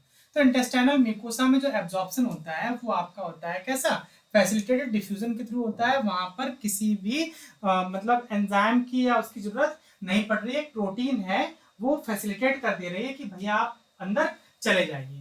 तो यहाँ पर जो है वो आपका करेक्ट आंसर जो है वो आपका जाएगा क्या, सी स्टेटमेंट जो है वो आपका यहाँ पर करेक्ट जाएगा। The absorption of fructose by intestinal mucosa is achieved by facilitated diffusion. This process involves the use of a specific carrier protein such as GLUT5 to transport fructose across the cell membrane without requiring energy. Fructose is then transported into the blood stream via GLUT2 transporter और उसके बाद वो blood में GLUT2 के through निकल जाता है। तो फ्रक्टोज के लिए मेनली होता है कौन सा ट्रांसपोर्टर, GLUT5 होता है। तो अभी जैसे मैंने बोला ना कि आपसे सेल बायोलॉजी और बायोकेमिस्ट्री स्टार्ट होने वाला है यूनिट, तो वहां पर हम लोग ये डिटेल में डिस्कस करेंगे, ठीक है। तो यहाँ पर जो आपका GLUT5 जो है वो आपका किसके लिए होता है, फ्रक्टोज के लिए होता है जनरली, और ये आपका हो जाएगा क्या, फैसिलिटेटेड डिफ्यूजन। तो करेक्ट आंसर जो है वो आपका यहाँ पर सी जाने वाला है। नेक्स्ट क्वेश्चन देखेंगे, इसमें देखिए आपसे पूछा गया है aquatic mammal have oblique diaphragm for what. तो कह रहा है जो एक्वाटिक मैमल होते हैं उसमें ऑब्लिक डायाफ्राम होता है, क्यों होता है, ठीक है। तो ये आपसे क्वेश्चन में पूछा गया है। तो देखिए इसका जो करेक्ट आंसर जो है वो aquatic mammal have an oblique diaphragm to make the thoracic cavity large providing more space for lung expansion, ताकि जो लंग है उनको एक्सपेंड करने के लिए ज्यादा जगह मिल सके, इसके लिए वहां पर जो थोरेसिक जो आपका वो होते हैं डायफ्राम होते हैं वो कैसे होते हैं, ऑब्लिक होते हैं। तो make thoracic cavity large for more space to lungs for expansion, ये आपका करेक्ट आंसर जो है वो ए यहाँ पर जाने वाला है। नेक्स्ट क्वेश्चन देखेंगे, नेक्स्ट क्वेश्चन में आपसे पूछा है hyper secretion of cortisol by adrenal cortex produce. तो जिस किसी स्टूडेंट ने अगर हमारा जो भी लेक्चर 2 दिन 3 दिन पहले मैंने रिलीज किया था एमपीपीएससी असिस्टेंट प्रोफेसर 2017 का जो पेपर था, अगर उसको देखा होगा तो उनका ये क्वेश्चन जो है वो यहाँ पर करेक्ट हो गया होगा। तो यहाँ पर जो आपका एड्रिनल कॉर्टेक्स के हाइपर सेक्रेशन की वजह से जो आपका डिजीज होती है उसे हम लोग नाम देते हैं क्या, कुशिंग सिंड्रोम। तो कुशिंग सिंड्रोम जो है वो आपका बी ऑप्शन जो है वो आपका करेक्ट जाएगा। तो Cushing syndrome result from excessive cortisol produced by the adrenal gland, symptoms including weight gain especially in the face and trunk, thin skin that bruises easily and stretch mark देखने को मिलते हैं। तो स्ट्रेच मार्क्स देखिए आपको यहाँ पर देखने को मिल रहे हैं, फेस जो है वो एकदम गोल हो चुका है, फैट पैड बफेलो हम पे यहाँ पर कुबर देखने को मिल रहा है, और जो यहाँ पर इस तरह से मुंह जो है वो एकदम गोल गोल होता है, इनको राउंड मून फेस के नाम से भी जाना जाता है। ये सारा आपका हो रहा है कॉर्टिसोल के एक्सक्रीट वो एक्सेस सेक्रेशन की वजह से। एडिसन्स डिजीज जो है वो आपका occurs when the adrenal gland does not produce enough cortisol. अगर ज्यादा प्रोड्यूस हो जा रहा है तो आपका हो रहा है कुशिंग सिंड्रोम, अगर कम प्रोड्यूस हो रहा है तो आपका हो रहा है क्या, एडिसन्स डिजीज। तो आपका होगा कॉर्टिसोल एंड एंडोस्टेरोन की symptoms including fatigue, weight loss, low blood pressure and skin darkening. Diabetes insipidus जो होता है ये आपका होता है एडीएच हार्मोन की कमी से। जो आपका ग्रेव्स डिजीज है ये आपका ऑटो इम्यून डिसऑर्डर होता है cause hyperthyroidism with symptoms such as rapid heartbeat, heat intolerance and anxiety. Graves disease जो है वो आपका हाइपरथायरॉयडिज्म की वजह से हो रहा है। तो यहाँ पर जो करेक्ट आंसर जो है वो आपका बी जाने वाला है। नेक्स्ट क्वेश्चन देखेंगे, नेक्स्ट क्वेश्चन में क्या पूछा है, यहाँ पर आपसे पूछा है which of these is an accessory reproductive gland found in the mammal या फिर कहें मेल ह्यूमन, ठीक है, तो कह रहा है कि कौन सी एसेसरी ग्लैंड है जो मेल ह्यूमंस में देखने को मिलती है। तो मेल ह्यूमंस में देखिए देखने को मिलता है जो आपका प्रोस्टेट ग्लैंड है। तो यहाँ पर जब आप देखेंगे तो करेक्ट आंसर जो है आपका बी जाएगा। जब मेल का आप रिप्रोडक्टिव सिस्टम देखते हैं तो यहाँ पर जो है वो आपकी इस तरह से एक सेप ग्लैंड है जिसको हम लोग प्रोस्टेट ग्लैंड के नाम से जानते हैं। The prostate gland is an ancestry reproductive gland found in male humans. It provides fluid that contributed to the semen. Other accessory gland in the male reproductive system include the seminal vesicle, vulvourethral gland. ये आपकी वहां पर mail में और देखने को मिलती है। The inguinal gland is not reproductive gland. It is located in the groin area and related to the lymphatic system. तो लैक्राइमल ग्लैंड जो होती है वो आंखों से जो आंसू निकलते हैं वो लैक्राइमल ग्लैंड से ही निकलते हैं। दूसरा है जो आपका the gastric gland is located होती है आपकी कहां पर, स्टमक में, और प्रोड्यूस करती है डाइजेस्टिव फ्लूइड। तो करेक्ट आंसर जो है वो आपका बी स्टेटमेंट जाने वाला है। नेक्स्ट क्वेश्चन देखेंगे, यहां पर आपसे पूछ लिया है गैप जंक्शन के बारे में। तो गैप जंक्शन के बारे में पूछा है कि how many connection assemble to form a cylinder with an open aqueous pore in its centre. तो कह रहा है कि किसकी वजह से कितनी सब यूनिट है जो जब कनेक्शन बन रहा है तो वहां पर एक्वस पोर बनाने में काम कर रही हैं। जब आप यहाँ पर देखेंगे स्ट्रक्चर में तो आप देखिए गिनिए जरा, तो ये हो गया आपका 1 2 3 4 5 और 6। तो टोटल 6 सब यूनिट होती है। तो करेक्ट आंसर जो है वो आपका यहाँ पर 6 जाएगा। एक गैप जंक्शन में जो आपका कनेक्शन है वो 6 सब यूनिट से मिलकर बना हुआ है। एक gap junction composed of 12 identical connection protein. तो दो हैं, दो पेयर में तो 12 हो गया। 6 in the membrane of each cell. तो ईच सेल में 6 हैं। Each of these 6 unit is single polypeptide which passes the membrane 4 times, referred to as 4 pass transmembrane. अगर नेक्स्ट आपसे पूछ लिया जाए कि कितने बार मेम्ब्रेन को क्रॉस कर रही हैं तो 4 बार क्रॉस करती हैं। तो यहाँ पर देखिए M1 M2 M3 और M4 हो गया। कितनी है, 6 है। कितने बार क्रॉस कर रही है तो 4 बार क्रॉस कर रही है। तो करेक्ट आंसर जो है वो आपका यहाँ पर बी जाने वाला है। नेक्स्ट क्वेश्चन देखेंगे, Which of the following is approximately 90% human cancerous are malignant of epithelial cell? तो यहाँ पर कह रहा है कि कौन सा जो है वो 90% कैंसर जो malignant of epithelial cells का होता है। तो जिस किसी स्टूडेंट हमारे साथ बहुत पहले से जुड़े हुए हैं और जो हमारे लेक्चर सीरीज को फॉलो करते हैं, तो मैंने एक लेक्चर लिया था क्लासिफिकेशन ऑफ कैंसर पर। तो यहाँ पर उसके कुछ पॉइंट्स दिए हुए हैं। तो क्लासिफिकेशन ऑफ कैंसर की बात करें तो इसको हमने दो पार्ट में मोस्टली डिवाइड किया था। एक आपका कार्सिनोमा था और दूसरा आपका सार्कोमा था। तो कार्सिनोमा की अगर हम बात करते हैं तो carcinoma is more common than sarcoma. तो यहाँ पर जो करेक्ट आंसर जाएगा वो आपका जाएगा क्या, बी स्टेटमेंट जाने वाला है। आपका जाएगा क्या, कार्सिनोमा जो है ये दो तरह से होता है, एक होता है आपका एंडोडर्मल, एक्टोडर्मल। ये सब डिटेल में हमने वहां पर डिस्कस किया था। अगर आपसे पूछ लिया जाए तो लिक्विड कैंसर कौन सा है, तो ब्लड कैंसर जो है वो आपका लिक्विड कैंसर के नाम से भी जाना जाता है। तो carcinoma are malignancy of epithelial tissue which lies organ and integral pathways and account of 80 to 90% of the all cancer cases. These cancer are the most common type, which some sources stating they make up as much as 90% of the all human cancer. तो 90% से ज्यादा जो human cancer है वो कार्सिनोमाज ही होते हैं। तो B statement जो है वो आपका यहाँ पर करेक्ट जाने वाला है। नेक्स्ट क्वेश्चन देखेंगे, यहाँ पर आपसे पूछ लिया है कि those genes are involved in approximately 20% cases of all human malignancy, including about 50% of colon and 25% of lung cancer are closely related to। इसका जो करेक्ट आंसर जो है वो आपका ऑल ऑफ द अबव जाएगा। रेस फैमिली में जो है वो आपका HRAS, KRAS और NS ये सब पाए जाते हैं जो 50 और 20% जो कैंसर जो है यहाँ पर मेंशन किया हुआ है उससे रिलेटेड है। तो करेक्ट आंसर जो है वो आपका ऑल ऑफ द अबव जाने वाला है। नेक्स्ट क्वेश्चन देखेंगे, तो नेक्स्ट क्वेश्चन में देखिए क्या पूछा गया है। यहां पर आपसे पूछा है apoptosis appear to involve in which neurodegenerative disease. तो यहाँ पर जो आपकी अल्जाइमर, पार्किंसन, हंटिंगटन है, ये सारी की सारी जो है वो न्यूरोडिजेनरेटिव डिजीज है। तो यहाँ पर जो करेक्ट आंसर जो है वो आपका यहाँ पर डी जो है वो जाने वाला है। यहाँ पर देखिए आपका करेक्ट आंसर जो है वो क्या जाएगा, डी जाएगा। अल्जाइमर डिजीज की बात करें तो neuronal apoptosis contributed to the loss of brain in the Alzheimer's. Parkinson disease जो है वो आपका apoptosis of dopaminergic neurons is a key feature of Parkinson. Huntington disease जो है वो आपका apoptosis is involve in the degeneration of the neuron in the Huntington. तो ये आपका जो करेक्ट आंसर जो है वो आपका यहाँ पर डी जाने वाला है। नेक्स्ट क्वेश्चन देखेंगे, इसमें आपसे पूछा है blood contain a group of soluble protein that bound to a pathogens triggering their destruction. तो कह रहा है कि उन प्रोटीन्स का आपको नाम बताना है। तो जो कॉम्प्लीमेंट प्रोटीन होती है जो ब्लड में प्रेजेंट होती है in form of inactivated form में, तो उनका रोल होता है यहाँ पर जो बाइंड करती है सॉल्युबल प्रोटीन एंटीजन के साथ में और उनको डिस्ट्रॉय करने का काम करती है। तो यहाँ पर जो आपका कॉम्प्लीमेंट है फर्स्ट ऑप्शन जो है ये आपका करेक्ट जाने वाला है। तो complement system was discovered in the late 19th century by Jules Bordet द्वारा डिस्कवर किया गया था। यहाँ पर जो आप इमेज देख पा रहे हैं ये है आपके कौन, जूल्स बॉर्डेट, इन्होंने ही कॉम्प्लीमेंट सिस्टम को डिस्कवर किया था। ये identify A heat level component in normal plasma that augmented the bacterial properties of antibodies. This component, which he named complement, worked in conjugation with antibodies to kill bacteria.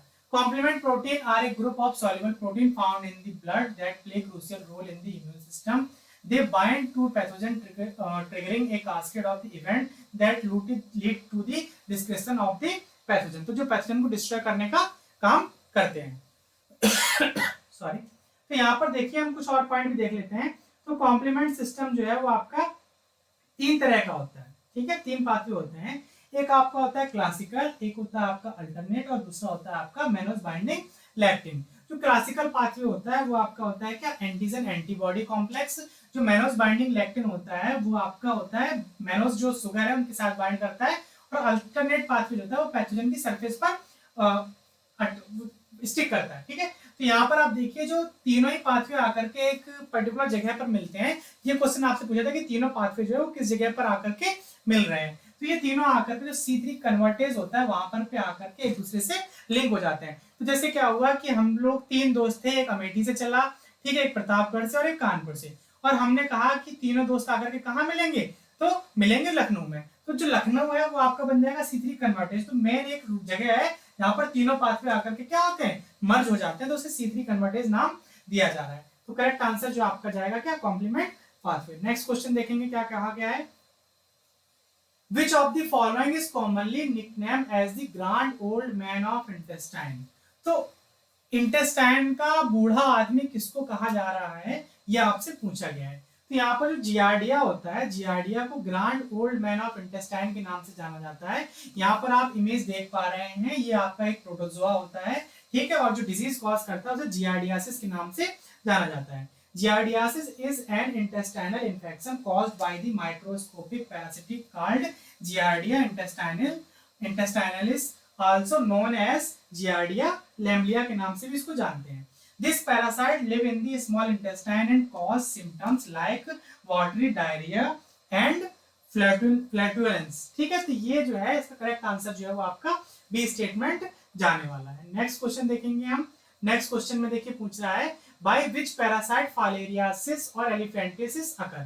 तो जो filariasis है जिसे हाथी पाव के नाम से भी जाना जाता है, कह रहा है कि किस ऑर्गेनिज्म के द्वारा ये होता है। तो जो फाइलेरियासिस जो है वो आपका होता है बुचेरेरिया बैंक्राफ्टी के द्वारा। ये एक आपका निमेटोड होता है। देखिए फाइलेरियासिस में क्या होता है कि जो पैर जो है वो लिम्फेटिक वेसल्स के लिम्फ फ्लूइड की एक्यूमुलेशन की वजह से उसमें स्वेलिंग आ जाती है और उसका साइज जो है वो क्या होता है, बढ़ जाता है। ये पैर के अलावा टेस्टिस में, ब्रेस्ट में और जगह पर भी हो सकता है। ऐसा नहीं है कि पर्टिकुलरली पैर में ही होगा, लेकिन होता मेनली जो लोअर रीजन्स होते हैं, लोअर रीजन है वहां पर ये होता है। Elephantiasis also known as lymphatic filariasis is a parasitic disease caused by the mosquito borne worm, ठीक है। तो इसका वेक्टर जो है वो कौन है, मॉस्किटो है, ठीक है। हो किसके द्वारा रहा है, बुचेरेरिया बैंक्राफ्टी के द्वारा हो रहा है। ये क्या है, निमेटोड है। That infect the lymphatic system, it lead to severe swelling particularly in the legs, arm and genital due to the blockage of the lymphatic vessel। यहाँ पे lymphatic vessel जो है वहां पर क्या होता है,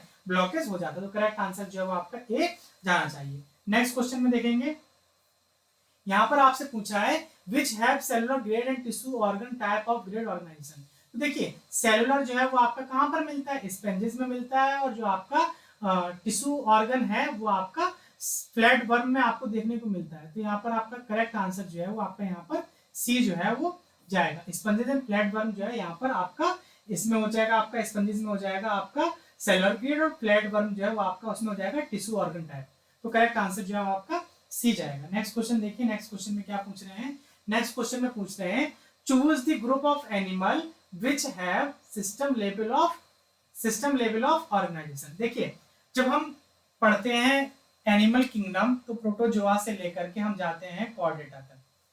तो सबसे पहले सेलुलर लेवल हो गया, फिर टिश्यू लेवल आता है, फिर ऑर्गन आता है, फिर ऑर्गन सिस्टम आता है। तो वही चीज यहाँ पर पूछी गई है कि कौन जो है जहां पर सिस्टम लेवल ऑर्गेनाइजेशन पाया जा रहा है। तो यहाँ पर देखिए जो आपका इनकाइट्रेसियस जो है और ओविनिया है ये आपके एनिलिड्स होते हैं, और यहाँ पर आपका जो सिस्टम लेवल ऑर्गेनाइजेशन है वो देखने को मिलता है। तो इकाइट्रियस जो है a genus of small unpigmented annelid worm. Unpigmented मतलब कैसा है, कोई पिगमेंट नहीं तो कैसा होगा, व्हाइट होगा। यहाँ पर आप इमेज में देख पा रहे हैं व्हाइट वर्म के नाम से भी इसको जाना जाता है। And Owenia a genus of marine annelid are both parts of the broader phylum Annelida. दोनों ही एनिलिडा है और एनिलिडा तक आते आते जो है वो सिस्टम ऑर्गन सिस्टम बन चुका था। तो करेक्ट आंसर जो है वो आपका यहाँ पर फोर्थ जाएगा। Incarnate are found in the variety of soil type and environment including terrestrial, brackish and marine water, while Ovinia जो है वो आपका मेनली कैसा है, मैरीन है। तो करेक्ट आंसर जो है वो आपका यहाँ पर फोर्थ जाने वाला है। नेक्स्ट क्वेश्चन देखेंगे, Who define species as a population of interbreeding individual। तो कह रहा है कि किसने डिफाइन किया कि जो पॉपुलेशन है या फिर जो कहें कि जो पॉपुलेशन स्पीसीज जो है वो इंटरब्रीडिंग इंडिविजुअल की पॉपुलेशन है। तो मेयर ने स्पीसीज कॉन्सेप्ट दिया था। तो करेक्ट आंसर जो है वो आपका मेयर जाएगा। मेयर 1942 में इन्होंने बताया था। Ernest Mayr define species as a group of interbreeding natural population that are reproductively isolated from other such groups. तो यहाँ पर आप इमेज देख पा रहे हैं, ये है आपके कौन, अर्नेस्ट मेयर, जिन्होंने स्पीसीज कॉन्सेप्ट दिया था।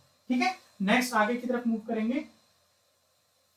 यहाँ पर आपसे पूछा है which component of plasma membrane is involved in binding of bacteria cholera toxin। तो कह रहा है कि कौन सा कंपोनेंट जो है वो कॉलरा टॉक्सिन के साथ में बाइंड करता है। तो यहाँ पर जो करेक्ट आंसर जो है वो आपका जाएगा क्या, ग्लाइकोलिपिड जो होते हैं वो आपके बाइंड करते हैं किसके, कॉलरा टॉक्सिन के साथ में। तो glycolipid are the component of the plasma membrane that are involve in the binding of bacteria cholera toxin. The toxin bind to a specific glycolipid called GM1। अगर आपसे और स्पेसिफिक पूछते कि किस लिपिड के साथ में बाइंड कर रहा है, तो GM1 गैंग्लियोसाइड के साथ में बाइंड कर रहा है, which is found on the surface of the intestinal cells। This binding allow the toxin to enter the cell and cause the symptom of cholera। और जब वो बाइंड कर जाएगा उसके बाद सेल के अंदर एंटर करेगा और कॉलरा के जो सिम्टम्स हैं वो वहां पर दिखाई देंगे। तो करेक्ट आंसर जो है वो आपका यहाँ पर ग्लाइकोलिपिड जाने वाला है। नेक्स्ट क्वेश्चन देखेंगे। नेक्स्ट क्वेश्चन में देखिए पूछ रहा है which of the following pathway does not occur generally in the animal cell. तो कह रहा है कि कौन सा पाथवे जो है वो जनरली एनिमल सेल में देखने को नहीं मिलता। तो अगर आपने हमारा लेक्चर देखा होगा जिसका नाम है ग्लाइऑक्सिलेट साइकिल, तो ग्लाइऑक्सिलेट साइकिल वो पाथवे होता है जिसमें 2 कार्बन की शुगर को 2 कार्बन कंपाउंड को 4 कार्बन कंपाउंड में कन्वर्ट किया जाता है, जिससे बाद में शुगर की सिंथेसिस की जा सके। और ये प्लांट पे यूज होता है। एनिमल सिस्टम जो है वो ग्लाइकोलेट पाथवे का यूज नहीं करते। अगर हम लोग ग्लाइकोलेट पाथवे का यूज करते तो हम लोग अपने फैट्स को बर्न करके एसिटाइल कोएंजाइम बनाते और एसिटाइल कोएंजाइम को हम शुगर बना करके यूज कर सकते थे। तो इसका जो करेक्ट आंसर जो है वो आपका ग्लाइकोलेट पाथवे जाएगा। ग्लाइकोलेट पाथवे जो है वो आपका एनिमल्स में देखने को नहीं मिलता है। नेक्स्ट क्वेश्चन देखेंगे। यहाँ पर आपसे पूछा है which of the following bacterial DNA polymerase has both 3s5 and 5s3 exonuclease activity। तो कह रहा है कि किस बैक्टीरिया के डीएनए पॉलीमरेज में दोनों एक्टिविटी पाई जाती है, 5s3 and 3s5।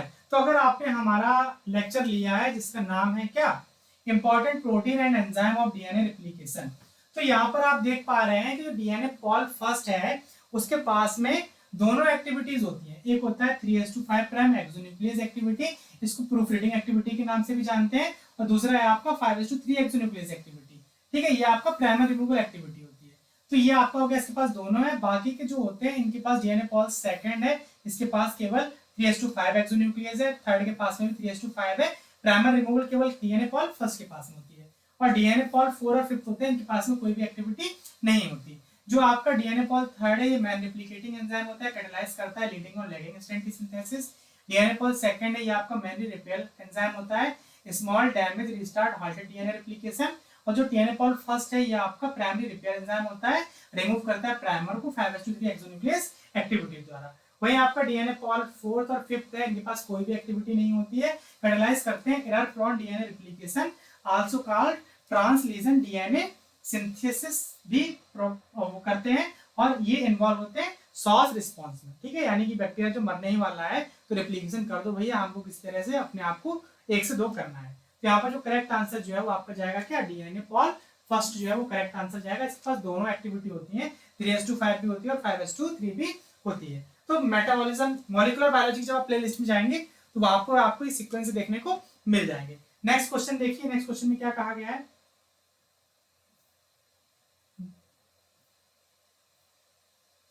Next question में कहा है during bacterial protein synthesis which translation factor are required for release of mRNA from ribosome and dissociation of ribosomal subunit। तो यहाँ पर आपके दो एंजाइम, दो फैक्टर हैं, एक आपका आरआरएफ है, आरआरएफ मतलब राइबोसोमल रिलीजिंग फैक्टर। एक मूवी आई थी ना आरआरआर, तो ये आरआरआर नहीं है, ये आरआरएफ है, राइबोसोमल रिलीजिंग फैक्टर के नाम से इसको जाना जाता है। तो during bacterial protein synthesis, the translation factor required for the release of mRNA from the ribosome and the dissociation of ribosomal subunit, the RRF यानी कि ribosomal recycling factor and EGF यानी कि elongation factor जो G है, इनका role होता है किसमें, डिसोसिएट कराने में। तो करेक्ट आंसर जो है वो आपका यहाँ पर ए जाने वाला है।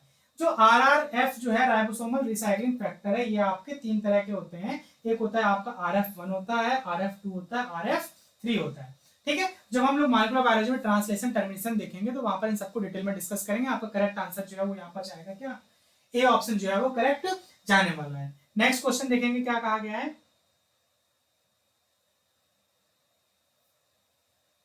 Catabolite repression prevent wasteful transcription of energy producing enzyme in the bacteria, presence of adequate amount of which metabolite induces catabolite repression। तो देखिए कैटाबोलाइट रिप्रेसर कंडीशन है, जैसे मान लो लैक्टोज यानी कि लैक ऑपरेरन पाथवे है, अगर हम लैक ऑपरेरन पाथवे है और लैक्टोज और ग्लूकोज दोनों दें, अगर ग्लूकोज रहेगा तो लैक ऑपरेरन पाथवे जो है वो रन नहीं होगा या फिर बेसल लेवल पर रन होगा। तो इस कंडीशन को क्या नाम देता है, कैटाबोलाइट रिप्रेशन नाम देते हैं, कि ग्लूकोज रहने पर उस पाथवे को क्या करके रखें, ब्लॉक करके रखें। तो catabolite repression is a regulatory mechanism that allow bacteria to preferentially use glucose other than sugar. तो देखो इस तरह से इसको समझो कि कैटाबोलाइट रिप्रेशन में क्या होगा, जैसे मान लो कोई इंडिविजुअल है, एक को दिया जाए रसगुल्ला और दूसरे को दिया जाए सूखे आलू की सब्जी, ठीक है, 2 चीज रखी हुई है, एक रसगुल्ला रखा हुआ है, एक सूखे आलू की सब्जी रखी है। तो सामने वाला इंडिविजुअल जो है वो रसगुल्ले को ज्यादा प्रेफरेंस देगा इन कंपैरिजन टू सूखे आलू की सब्जी। तो इस तरह से कैटाबोलाइट रिप्रेशन में क्या होता है कि जब लैक्टोज और ग्लूकोज दोनों है तो लैक ऑपरेरन की जो बैक्टीरिया होता है वो ग्लूकोज को ज्यादा प्रेफरेंस देता है इन कंपैरिजन टू लैक्टोज। तो ग्लूकोज के आने पर सिस्टम को शट डाउन कर लिया जाता है। तो इसका जो करेक्ट आंसर जो है वो आपका यहाँ पर बी जाएगा, ठीक है। तो ये आपका करेक्ट आंसर जो है वो आपका क्या जाएगा, बी जाएगा, ठीक है, बी ऑप्शन जो है करेक्ट जाएगा। नेक्स्ट क्वेश्चन देखेंगे, नेक्स्ट क्वेश्चन में क्या कहा गया है। इस क्वेश्चन में आपसे पूछ रहा है honey is believed to be highly nutrient, जो मधुमक्खी द्वारा शहद बनाया जाता है कहा जा रहा है कि वो हाईली न्यूट्रिएंट है। 200 gram of honey provided the same nourishment as, तो कह रहा है 200 ग्राम अगर जो शहद आप खा रहे हैं तो वो किसके इक्वल होगा, ये आपसे क्वेश्चन में पूछा गया है, ठीक है। तो यहाँ पर आप देखिए, तो अगर 200 ग्राम आप शहद खा रहे हैं वो न्यूट्रिशनल वैल्यू इक्वल है 330 ग्राम ऑफ मीट और 0.8 केजी के आसपास स्पिनच। 0.8 केजी है यानी कि 800 ग्राम जो है वो आपका पालक हो जाएगा। तो इसका जो करेक्ट आंसर जो है वो 330 और 0.8 यानी कि फर्स्ट और फोर्थ जो है वो यहाँ पर आपका करेक्ट जाने वाला है। तो यहाँ पर आपका जो करेक्ट आंसर जाएगा वो यहाँ पर जाएगा क्या, ए स्टेटमेंट जो है वो आपका करेक्ट जाएगा। नेक्स्ट क्वेश्चन की तरफ मूव करेंगे। यहां पर देखिए आपसे पूछा है the caterpillar of silk worm are subject to severe hereditary disease known as pebrine, it is caused by which factor. तो जो पेब्राइन डिजीज होती है वो सिल्क वर्म में पाई जाती है और सिल्क इंडस्ट्रीज का डिजास्टर होता है। ये जो पेब्राइन डिजीज जो होती है वो आपका एक प्रोटोजोन पैरासाइट होता है, इसका नाम है नोजीमा बोम्बाइसिस, उसके द्वारा होता है। और आप यहाँ पर देख पा रहे हैं कि पेब्राइन डिजीज में क्या होगा कि जो ब्लैक स्पॉट होते हैं वो आपको यहाँ पर लार्वा पर देखने को मिलते हैं। ये चीज आपको यहाँ पर ध्यान में रखनी है। तो ब्लैक स्पॉट यहाँ पर आपको देखने को मिलते हैं लार्वा के ऊपर। तो pebrine disease is serious disease in silkworm caused by the microsporidian protozoa Nothema bombycis. It lead to significant economic losses in the sericulture and can affect silkworm at all stages from egg to moth. egg से लेकर के moth तक की सारी stages को ये क्या कर सकता है, इन्फेक्ट कर सकता है। तो करेक्ट आंसर जो है वो आपके यहाँ पर डी जाने वाला है। नेक्स्ट क्वेश्चन देखेंगे। नेक्स्ट क्वेश्चन में कहा गया है कि जो काला अजार है, जिसे डमडम फीवर के नाम से भी जाना जा रहा है, ठीक है, काला अजार या फिर जिसे लीशमानियासिस के नाम से जान रहे हैं, तो ये आपका किसके वजह से हो रहा है? तो जो काला अजार है वो आपका होता है किसकी वजह से? जो लीशमानिया डोनोवानी होता है उसकी वजह से आपका काला अजार होता है। लीशमानिया की दो फॉर्म होती हैं, एक आपकी होती है ए मस्टिकोट फॉर्म होती है, दूसरी आपकी प्रोमस्टिकोट फॉर्म होती है। मुझे ये क्वेश्चन इसलिए अच्छा लगता है क्योंकि जो मेरा काम था पीएचडी का वर्क जो है वो मेरा लीशमानिया वैक्सीन डेवलपमेंट पर ही है, ठीक है। तो यहाँ पर दो फॉर्म है। किसी दिन मैं क्या करूंगा कि जो लीशमानिया की लाइफ साइकिल कैसे है और क्या क्या वैक्सीन में काम हो रहा है वो मैं पूरा एक डिटेल लेक्चर लेके आऊंगा, लगभग 2 घंटे का होने वाला होगा वो। उसमें पूरा हम A to Z लीशमानिया को पूरा पोस्टमार्टम कर देंगे। तो यहाँ पर इसका करेक्ट आंसर जो है वो आपका जाएगा क्या, ए स्टेटमेंट जो है वो आपका यहाँ पर करेक्ट जाएगा। दो फॉर्म है, एक प्रोमस्टिकोट फॉर्म होती है जिसमें फ्लैजिला होता है और दूसरी ए मस्टिकोट फॉर्म होती है जिसमें फ्लैजिला नहीं होता है। ये आपका हो जाएगा मैक्रोफाइज और इसका साइटोप्लाज्म है जहां पर आपका लीशमानिया के जो ए मस्टिकोट फॉर्म है उसको डॉट्स देखने को मिल रहे हैं। नेक्स्ट क्वेश्चन देखेंगे। नेक्स्ट क्वेश्चन में क्या कहा गया है, Madhya Pradesh come in which biogeographical region zone of India. तो कह रहा है जो एमपी है वो किस बायोजियोग्राफिकल रीजन में आ रहा है। तो यहाँ पर देखते हैं कि जो बायोजियोग्राफिकल रीजन होते हैं इंडिया के, तो यहाँ पर उनको डिवाइड किया गया है कई सारे रीजन में, ठीक है। तो यहाँ पर जब आप देखेंगे तो आपका हो गया क्या, ट्रांस हिमालय हो गया, हिमालय हो गया, semi arid, Gangetic plain, desert, north east, Deccan peninsula, coastal, western Ghat, highlands. तो जो हमारा मध्य प्रदेश होता है वो आपका डेक्कन पेनिनसुला के अंदर आता है, यानी कि आपका जो ये वाला रीजन जो है ये आपका डेक्कन पेनिनसुला है। जब आप मध्य प्रदेश के मैप में देखेंगे तो ये वाला रीजन जो है ये आपका हो जाएगा क्या, ये जो है आपका मध्य प्रदेश है। तो एमपी जो है वो आपका किसमें आएगा, डेक्कन पेनिनसुला, यानी कि सी स्टेटमेंट जो है वो आपका करेक्ट जाएगा। डेक्कन पेनिनसुला में आपके और भी कई सारे स्टेट्स आते हैं, जैसे आपका हो गया महाराष्ट्र हो गया, मध्य प्रदेश हो गया, उत्तर प्रदेश हो गया, कर्नाटका, तमिलनाडु, आंध्र प्रदेश, उड़ीसा, बिहार, ये सब आपके किसमें आते हैं, डेक्कन पेनिनसुला में आते हैं। तो करेक्ट आंसर जो है वो आपका यहाँ पर सी जाने वाला है। नेक्स्ट क्वेश्चन देखेंगे। इस क्वेश्चन में कहा है what is the geological name of state of Madhya Pradesh. तो कह रहा है कि मध्य प्रदेश का जो स्टेट है वहां का जो एनिमल है उसका जियोलॉजिकल नाम क्या है। वैसे तो ये इनको जीएस में पूछना चाहिए था, लेकिन कोई बात नहीं, अगर यहाँ भी पूछ ले रहे हैं तो हम इसको बता सकते हैं। तो देखिए जो मध्य प्रदेश का जो एनिमल है जियोलॉजिकल नेम उसका पूछा गया है, तो the state animal of Madhya Pradesh is barasingha. तो बारहसिंगा है जो यहाँ पर आप इसके सींग देख पा रहे हैं, तो इसको स्टेट एनिमल है ये किसका, मध्य प्रदेश का। आल्सो नोन है स्वाम्प डियर के नाम से भी जानते हैं इसको, या फिर हम बोले हार्ड ग्राउंड बारहसिंगा के नाम से भी जाना जाता है। इसका जो जियोलॉजिकल नाम हो गया वो हो गया रुसिरबस डुबासेली, ठीक है। तो ये आपका जो करेक्ट आंसर जो है आपका रुसिरबस डुबासेली जो है ये आपका ए स्टेटमेंट यहाँ पर करेक्ट जाने वाला है। वहीं जो आपका जो है यहाँ पर टेट्रासिरस क्वाड्रिकोर्निस, ये आपका टेट्रा मतलब हो गया 4। तो यहाँ पर आप देख पा रहे हैं ये भी आपकी हिरन की प्रजाति, इसमें आपको 4 सींग देखने को मिलते हैं सर के ऊपर। 2 तो आपने जनरली देखे होंगे, लेकिन यहाँ पर कितने 4 हैं। तो यहाँ पर देखिए 1 2 3 और 4 सींग यहाँ पर देखने को मिल रहे हैं। तो ये आपका 4 हॉर्न एंटीलोप है, Tetracerus quadricornis also called chousingha is a small bovid antelope native to central, south and western India। तो करेक्ट आंसर जो है वो आपका यहाँ पर एक जाने वाला है। नेक्स्ट क्वेश्चन देखेंगे। नेक्स्ट क्वेश्चन में आपसे पूछा है limb regeneration in salamander is called as. जो सैलामेंडर है वहां पर लिम्ब रीजनरेशन होता है उसको क्या नाम दिया जाता है। तो रीजनरेशन जब हम पढ़ते हैं तो 4 तरह का देखते हैं। एक आपका हो गया स्टेम सेल मीडिएटेड रीजनरेशन, एपिमॉर्फोसिस, मोरफाइलेक्सिस और कंपनसेटरी। कंपनसेटरी आपका होता है लीवर में, लीवर का कुछ पार्ट बहुत से लोग डोनेट करते हैं, तो जब आप लीवर का कुछ पार्ट डोनेट कर देते हैं तो वो वापस से रीजनरेट कर लेता है, तो वो आपका उस पार्ट को कवर कर लिया, तो कंपनसेटरी हो गया।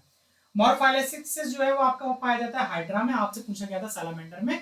सैलामेंडर में जो आपका देखने को मिलता है वो आपका मिलता है क्या, एपीमॉर्फोसिस। तो यहाँ पर जो करेक्ट आंसर जो है वो आपका जाएगा क्या, सी स्टेटमेंट जो है वो आपका यहाँ पर करेक्ट आंसर जाएगा। यहाँ पर अगर हाइड्रा के लिम्ब को, जो आपका सैलामेंडर का लिम्ब है, यहाँ से कट कर दिया जाए तो अगर ब्लास्टेमा रह जाएगा तो दोबारा से लिम्ब को क्या करता है, जनरेट कर सकता है। इसे हम लोग नाम देते हैं क्या, एपीमॉर्फोसिस। तो करेक्ट आंसर जो है वो आपका यहाँ पर सी जाने वाला है। नेक्स्ट क्वेश्चन देखिए, नेक्स्ट क्वेश्चन में कहा है which part of the chick embryo constitute of blood island. तो कह रहा है कि चिक एम्ब्रियो के किस पार्ट में ब्लड आइलैंड देखने को मिलता है। तो यहाँ पर जो आपका करेक्ट आंसर जो है वो आपका एरिया ओपेका जाने वाला है।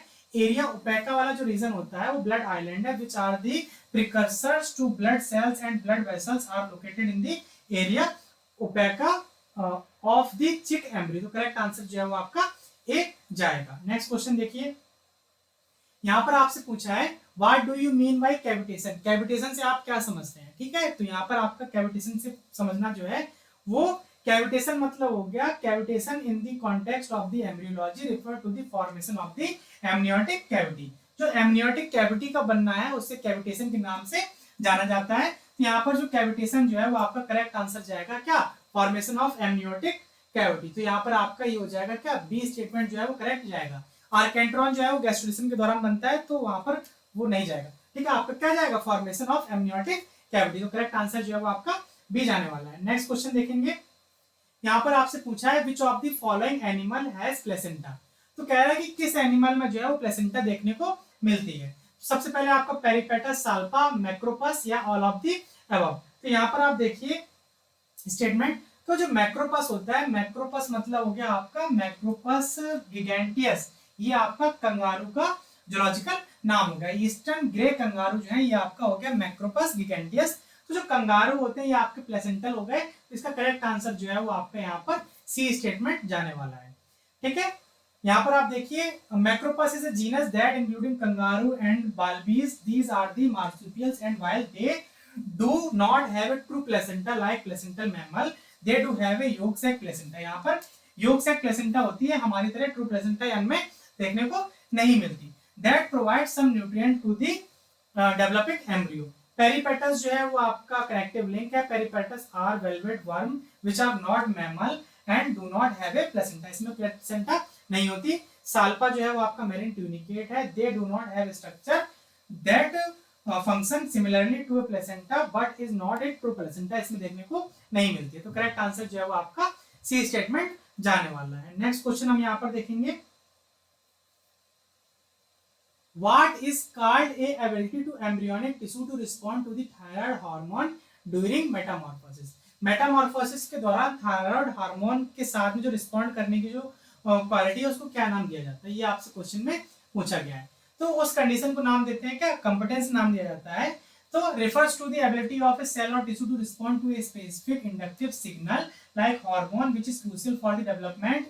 In this context, it's the ability of embryonic tissue to respond to the thyroid hormone during metamorphosis। इसका करेक्ट आंसर जो है वो आपका क्या जाएगा, कंपिटेंस जाएगा। प्राइमरी इंडक्शन की बात करें तो is the process where one tissue influences the development of another, यानी कि एक कोई टिश्यू है वो किसी दूसरे टिश्यू के डेवलपमेंट को क्या कर रहा है, प्रमोट कर रहा है, तो हम लोग प्राइमरी इंडक्शन कहते हैं। इम्प्रिंटिंग मतलब हो गया कि it is a process where certain gene are silence during the embryonic development. Determination मतलब हो गया कि दृढ़ निश्चय कर लिया है कि हमें आगे जाकर के वही चीज बनानी है।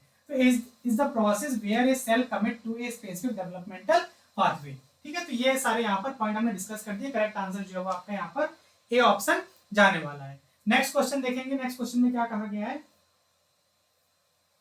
According to Mendelian principle the law of segregation in F2 generation. तो कह रहा है कि मेंडल के प्रिंसिपल के हिसाब से जो लॉ ऑफ सेग्रीगेशन है उसमें F2 जनरेशन में क्या देखने को मिलता है। तो यहाँ पर देखिए जो आपका डोमिनेंस पार्टनर भी एक्सप्रेस होता है, रिसेसिव पार्टनर भी एक्सप्रेस होता है, और जो रेशियो होता है वो 3:1 फिनोटाइप देखने को मिलता है। तो यहाँ पर देखिए जो मिल रहा है तो वो कुछ इस तरह से होता है कि एक आपका हो जाएगा डोमिनेंट, तो ये आपका हो गया, सॉरी ये हो जाएगा आपका कैपिटल आर, ठीक है। ये आपका capital R small R, capital R small R, ये हो जाएगा आपका स्मॉल आर स्मॉल आर। तो ये तीन जो हो गए डोमिनेंट हो गए, ये आपका रिसेसिव हो गया। ठीक है, डोमिनेंट भी अपने आप को एक्सप्रेस कर रहा है, रिसेसिव भी अपने आप को एक्सप्रेस कर रहा है। तो यहाँ पर जो करेक्ट आंसर जो है वो आपका ऑल ऑफ द अबव जाना चाहिए। नेक्स्ट क्वेश्चन देखेंगे। नेक्स्ट क्वेश्चन में कह रहा है for genetic explanation of independent assortment the two varieties, एक है आपका राउंड येलो और दूसरा है आपका wrinkled green, used as a parent in dihybrid cross which WWGG and small w small gg genotype respectively, what is the genotype ratio found in the F2 generation। तो ये question में मुझे थोड़ा सा डाउट लग रहा है सॉरी, क्योंकि जब हम डाइहाइब्रिड क्रॉस देखते हैं तो यहाँ पर जो रेशियो बन रहे होते हैं, जब इनके बीच में हम क्रॉस कराएंगे तो जो आपका फिनोटाइपिक रेशियो बनता है वो बनता है आपका 9:3:1। ठीक है, यहाँ पर देखिए 9:3:1 आपका ये रेशियो बनता है फिनोटाइपिक। और जीनोटाइपिक की बात करते हैं तो ये आपका डाइहाइब्रिड का हो गया। वहीं अगर हम मोनोहाइब्रिड की बात करते हैं तो 3:1 होता है, और यहाँ पर होता है क्या 1:2:1 होता है। तो जब हमें इसका डाइहाइब्रिड का निकालना होता है तो हम इसका इसमें अंदर क्या करते हैं, मल्टीप्लाई करा देते हैं। ठीक है, जब इसका इसमें मल्टीप्लाई कराएंगे तो 3 का कितना हो जाएगा 9, 3 एकन 3, और यहाँ पर 1 का 3 में कराओगे तो 3, और 1 का 1 में कराओगे तो 1। तब उसी तरह से यहाँ पर आप इसका कराएंगे तो जो रेशियो आता है वो आता है 1:2:1, 2:4:2, ठीक है, और 1:2:1। तो यहाँ पे जब आप ऑप्शन में देख रहे हैं तो आपको किसी भी ऑप्शन में ये चीज देखने को नहीं मिल रही है, तो हो सकता है कि आयोग जो है वो इस क्वेश्चन को कॉमन कर सकता है। अब इसके अलावा कोई और लॉजिक लग रहा है तो आप मुझे यहाँ पर कमेंट सेक्शन में कमेंट करके बता सकते हैं। नेक्स्ट क्वेश्चन देखिए। नेक्स्ट क्वेश्चन में पूछा गया है which one of the genotype ratio of F2 generation of Mirabilis jalapa 4 o'clock flower. तो जो 4 o'clock फ्लावर थे वहां पर पूछा है कि जीनोटाइपिक रेशियो क्या देखने को मिला। तो वहां पर देखिए जब क्या किया गया था, रेड और व्हाइट फ्लावर के बीच में जब क्रॉस कराया गया था तो यहाँ पर जो रेशियो देखने को मिला था, एक जो है वो आपका बना था फ्लावर कैसा, रेड बना था, 2 आपके पिंक बने थे, और ये आपका बना था क्या, एक बना था व्हाइट। तो यहाँ पर आप देखिए जो करेक्ट रेशियो है 1 रेड है 2 पिंक है और 1 व्हाइट, यानी कि सी स्टेटमेंट जो है वो आपका यहाँ पर करेक्ट जाएगा। नेक्स्ट क्वेश्चन देखेंगे।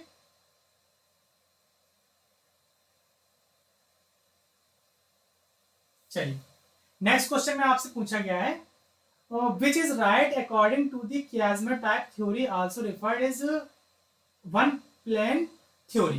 ठीक है, तो जो कियास्मा टाइप थ्योरी है इसको पहले किसने दिया वो समझ लीजिए। ठीक है, तो यहाँ पर देखिए जो chiasma type theory was proposed by Frans Alfons Janssens in 1909।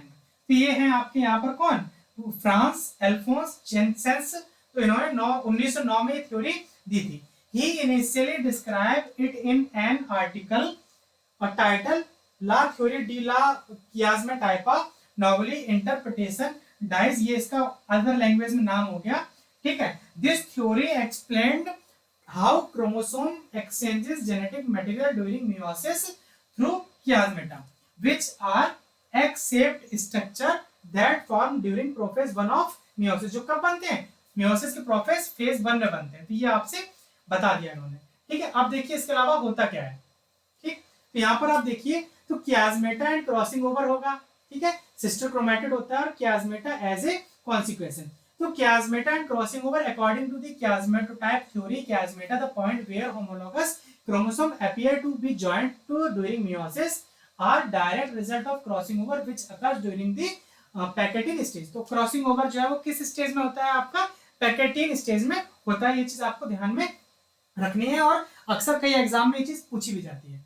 Sister chromatid जो है वो the theory also state that throughout the bivalent structure only sister chromatid are associated with each other. This contrasts with classical theory which propose that non sister chromatid become associated to form chiasmata. जो non classical theory है उसमें कहा गया था कि non sister chromatid attach होती हैं, लेकिन उन्होंने कहा कि नहीं, सिस्टर क्रोमैटिड ही आपस में क्या होती हैं, अटैच होती हैं। Chiasma as a consequences, each chiasma is indeed a consequence of a crossing over event where genetic material is exchanged between non-sister chromatid। तो इस क्वेश्चन में जो करेक्ट आंसर जो है वो आपको यहाँ पर जाना चाहिए क्या, ऑल ऑफ द अबव जो है वो इसका करेक्ट आंसर जाएगा। नेक्स्ट क्वेश्चन देखते हैं कि नेक्स्ट क्वेश्चन में क्या पूछा गया है। सॉरी, तो यहाँ पर देखिए नेक्स्ट क्वेश्चन में पूछ रहा है इन प्लास्टिड जेनेटिक्स, ठीक है, प्लास्टिड यानी कि क्लोरोप्लास्ट की जेनेटिक्स की बात की जा रही है। तो in Mirabilis jalapa the phenotype of leaf will be same as the female parents in the progeny, how will be the progeny of a female parent with variegated leaf be obtained. Female parent है वो कैसी है, variegated leaf है उसमें, ठीक है, कैसी है। तो देखिए आपको ध्यान में रखना है कि दो तरह का इनहेरिटेंस होता है, एक होता है न्यूक्लियर इनहेरिटेंस, दूसरा होता है आपका साइटोप्लाज्मिक इनहेरिटेंस। साइटोप्लाज्मिक इनहेरिटेंस को मैटरनल इनहेरिटेंस के नाम से भी जाना जाता है। मैटरनल इनहेरिटेंस जो है वो माइटोकॉन्ड्रिया और क्लोरोप्लास्ट में होता है। तो मोस्टली जो है कंटेंट सेल का वो आता है मदर की तरफ से, केवल न्यूक्लियस अपना जो है वो डीएनए दे रहा होता है। तो यहाँ पर जो है वो जैसा आपका मदर पेरेंट में होगा वैसे ही बच्चों में देखने को मिलेगा। तो मदर अगर वेरीगेटेड है तो बच्चे भी कैसे होंगे, वेरीगेटेड होंगे। तो यहाँ पर जो प्लांट या ऑब्टेंड होगा लीफ, तो वो भी कैसी होगी, वेरीगेटेड होगी। तो यहाँ पर जो इसका करेक्ट आंसर जो है वो आपका जाना चाहिए क्या, सी स्टेटमेंट जो है वो आपका यहाँ पर करेक्ट जाएगा। In Mirabilis jalapa leaf colour is determined by plastid inheritance where the progeny's phenotype matches the female parent. A female partner with variegated leaf will produce progeny with variegated leaf. This is because plastid which contain the gene for leaf color are inherited maternally. Plastid कहाँ से आ रहा होता है, mother की तरफ से आ रहा होता है। तो इस वजह से इसका करेक्ट आंसर जो है वो आपका क्या जाएगा, यहाँ पर जाएगा आपका सी स्टेटमेंट करेक्ट जाने वाला है। नेक्स्ट क्वेश्चन देखिए, मैट्रीपोराइड इज नॉट फाउंड इन, तो मैट्रीपोराइड जो है वो आपका कहां पर नहीं पाया जाता, ये आपसे क्वेश्चन में पूछा गया है, ठीक है। तो the madreporite is crucial component of water vascular system. तो वाटर वेस्कुलर सिस्टम जब आप देख रहे हैं यहाँ पर, तो ये आपका हो गया मैट्रीपोराइड। तो मैट्रीपोराइड जो है वो मेन इंपॉर्टेंट पॉइंट है, इंपॉर्टेंट पार्ट है जिससे पानी जो है वो छन करके अंदर आता है। ये एकाइनोडर्मेटा में पाया जाता है, फंक्शनिंग एज ए सीप प्लेट। सीप प्लेट यानी छन्नी की तरह यूज किया जा रहा है। That allow water to enter and exit the system, जिसके थ्रू वाटर जो है वो अंदर और बाहर जाता है एकाइनोडर्मेटा में। It is calcareous opening on the aboral surface of the organism. यहाँ पर देखिए एंटीडोन, जिसको नाम दिया जा रहा है क्या, feather star belonging to class Crinoidea which does not possess madreporite. तो जो एंटीडोन होता है इसमें आपका मैट्रीपोराइड नहीं मिलता। वहीं जो आपका पेंटासिरोस, पेंटा मतलब हो गया 5, इसमें 5 आर्म देखने को मिलते हैं। तो ये आपका इसमें आपका मैट्रीपोराइड होता है, ठीक है। दूसरा है आपका एस्टीरियास, इसको स्टारफिश भी कहते हैं, एकाइनोडर्मेटा, इसमें मैट्रीपोराइड होता है। और जो आपका इकाइनस है, इकाइनस को सी अर्चिन कहते हैं, इसमें आपका एरिस्टोटल लैंटर्न मिलता है जिसकी खोज अरस्तु ने की थी। तो ये आपका करेक्ट आंसर जो है वो आपका एंटीडोन चला जाएगा। नेक्स्ट क्वेश्चन देखेंगे, नेक्स्ट क्वेश्चन में क्या पूछा गया है, रेप्टाइड आर फाउंड इन, जो रेप्टाइड है वो कहां पर पाए जाते हैं, ठीक है। तो रेप्टाइड जो है वो आपके पाए जाते हैं डुजेसिया में। तो rhabdite are rod shape structure found in the epidermal cell of Dugesia. Rhabdite are involve in the production of mucus, ये कहां पर इन्वॉल्व हो रहे हैं, म्यूकस की प्रोडक्शन में इन्वॉल्व हो रहे हैं। Which help with movement and defence, जो मूवमेंट प्रोवाइड करते हैं और डिफेंस में पार्टिसिपेट करते हैं। When released they swell and become sticky forming a protective layer on the body surface. तो बॉडी सरफेस के चारों ओर एक प्रोटेक्टिव लेयर बनाने का भी काम करते हैं। तो रेप्टाइड जो है वो कहां पर है, एपिडर्मल सेल ऑफ डुजेसिया, यानी कि सी स्टेटमेंट जो है वो आपका यहाँ पर करेक्ट जाने वाला है। नेक्स्ट क्वेश्चन देखेंगे, नेक्स्ट क्वेश्चन में क्या कहा गया है, एफिड इन इनवर्टिब्रेट आर, जो एफिड होता है, एफिड इनवर्टिब्रेट में क्या है वो आपसे पूछा गया है। तो amphid are chemoreceptor found in nematode such as ascaris. तो एस्केरिस में जो है वो आपका एफिड पाया जाता है, और एफिड जो है वो आपका क्या है, नेमेटोड में पाया जा रहा है, और ये आपका कीमोरिसेप्टर होता है। क्या होता है, कीमोरिसेप्टर है। यहाँ पर आपका देखिए एम्फिड जो है वो आपका पाया जा रहा है, एफिड नहीं एम्फिड है, ठीक है। तो करेक्ट आंसर जो है वो आपका कीमोरिसेप्टर फाउंड इन दी एस्केरिस, यानी कि डी स्टेटमेंट जो है वो आपका यहाँ पर करेक्ट जाने वाला है। नेक्स्ट क्वेश्चन देखेंगे, नेक्स्ट क्वेश्चन में क्या पूछा गया है, Which of the following is an example of the selective deposit feeder?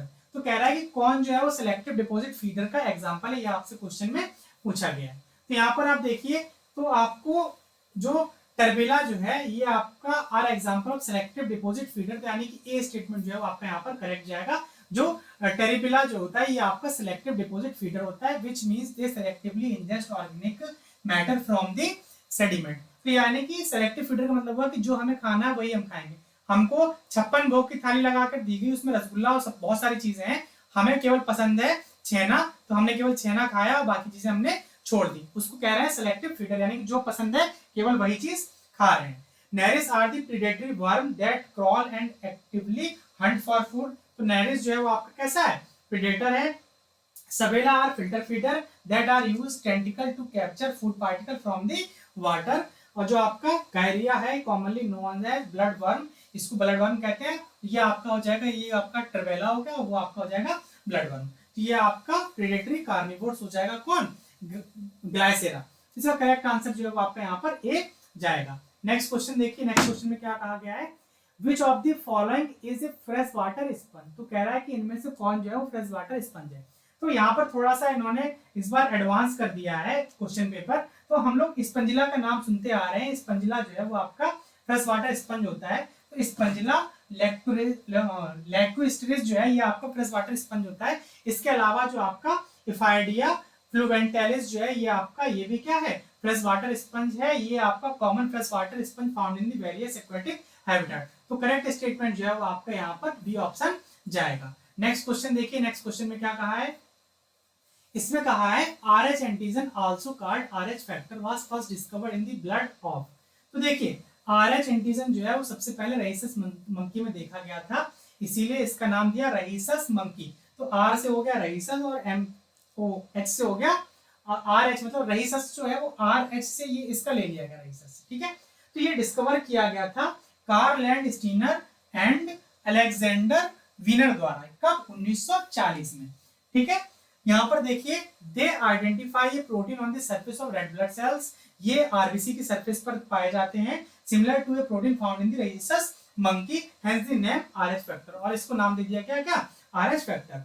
Philip Levine was an immunohematologist whose research significantly advanced the understanding of blood group and blood transfusion. He is best known for his work on the RH factor, a blood group antigen that play a critical role in preventing hemolytic disease। जो आपका HDN जो है आपका hemolytic disease हो जाएगा, यानी कि erythroblastosis fetalis।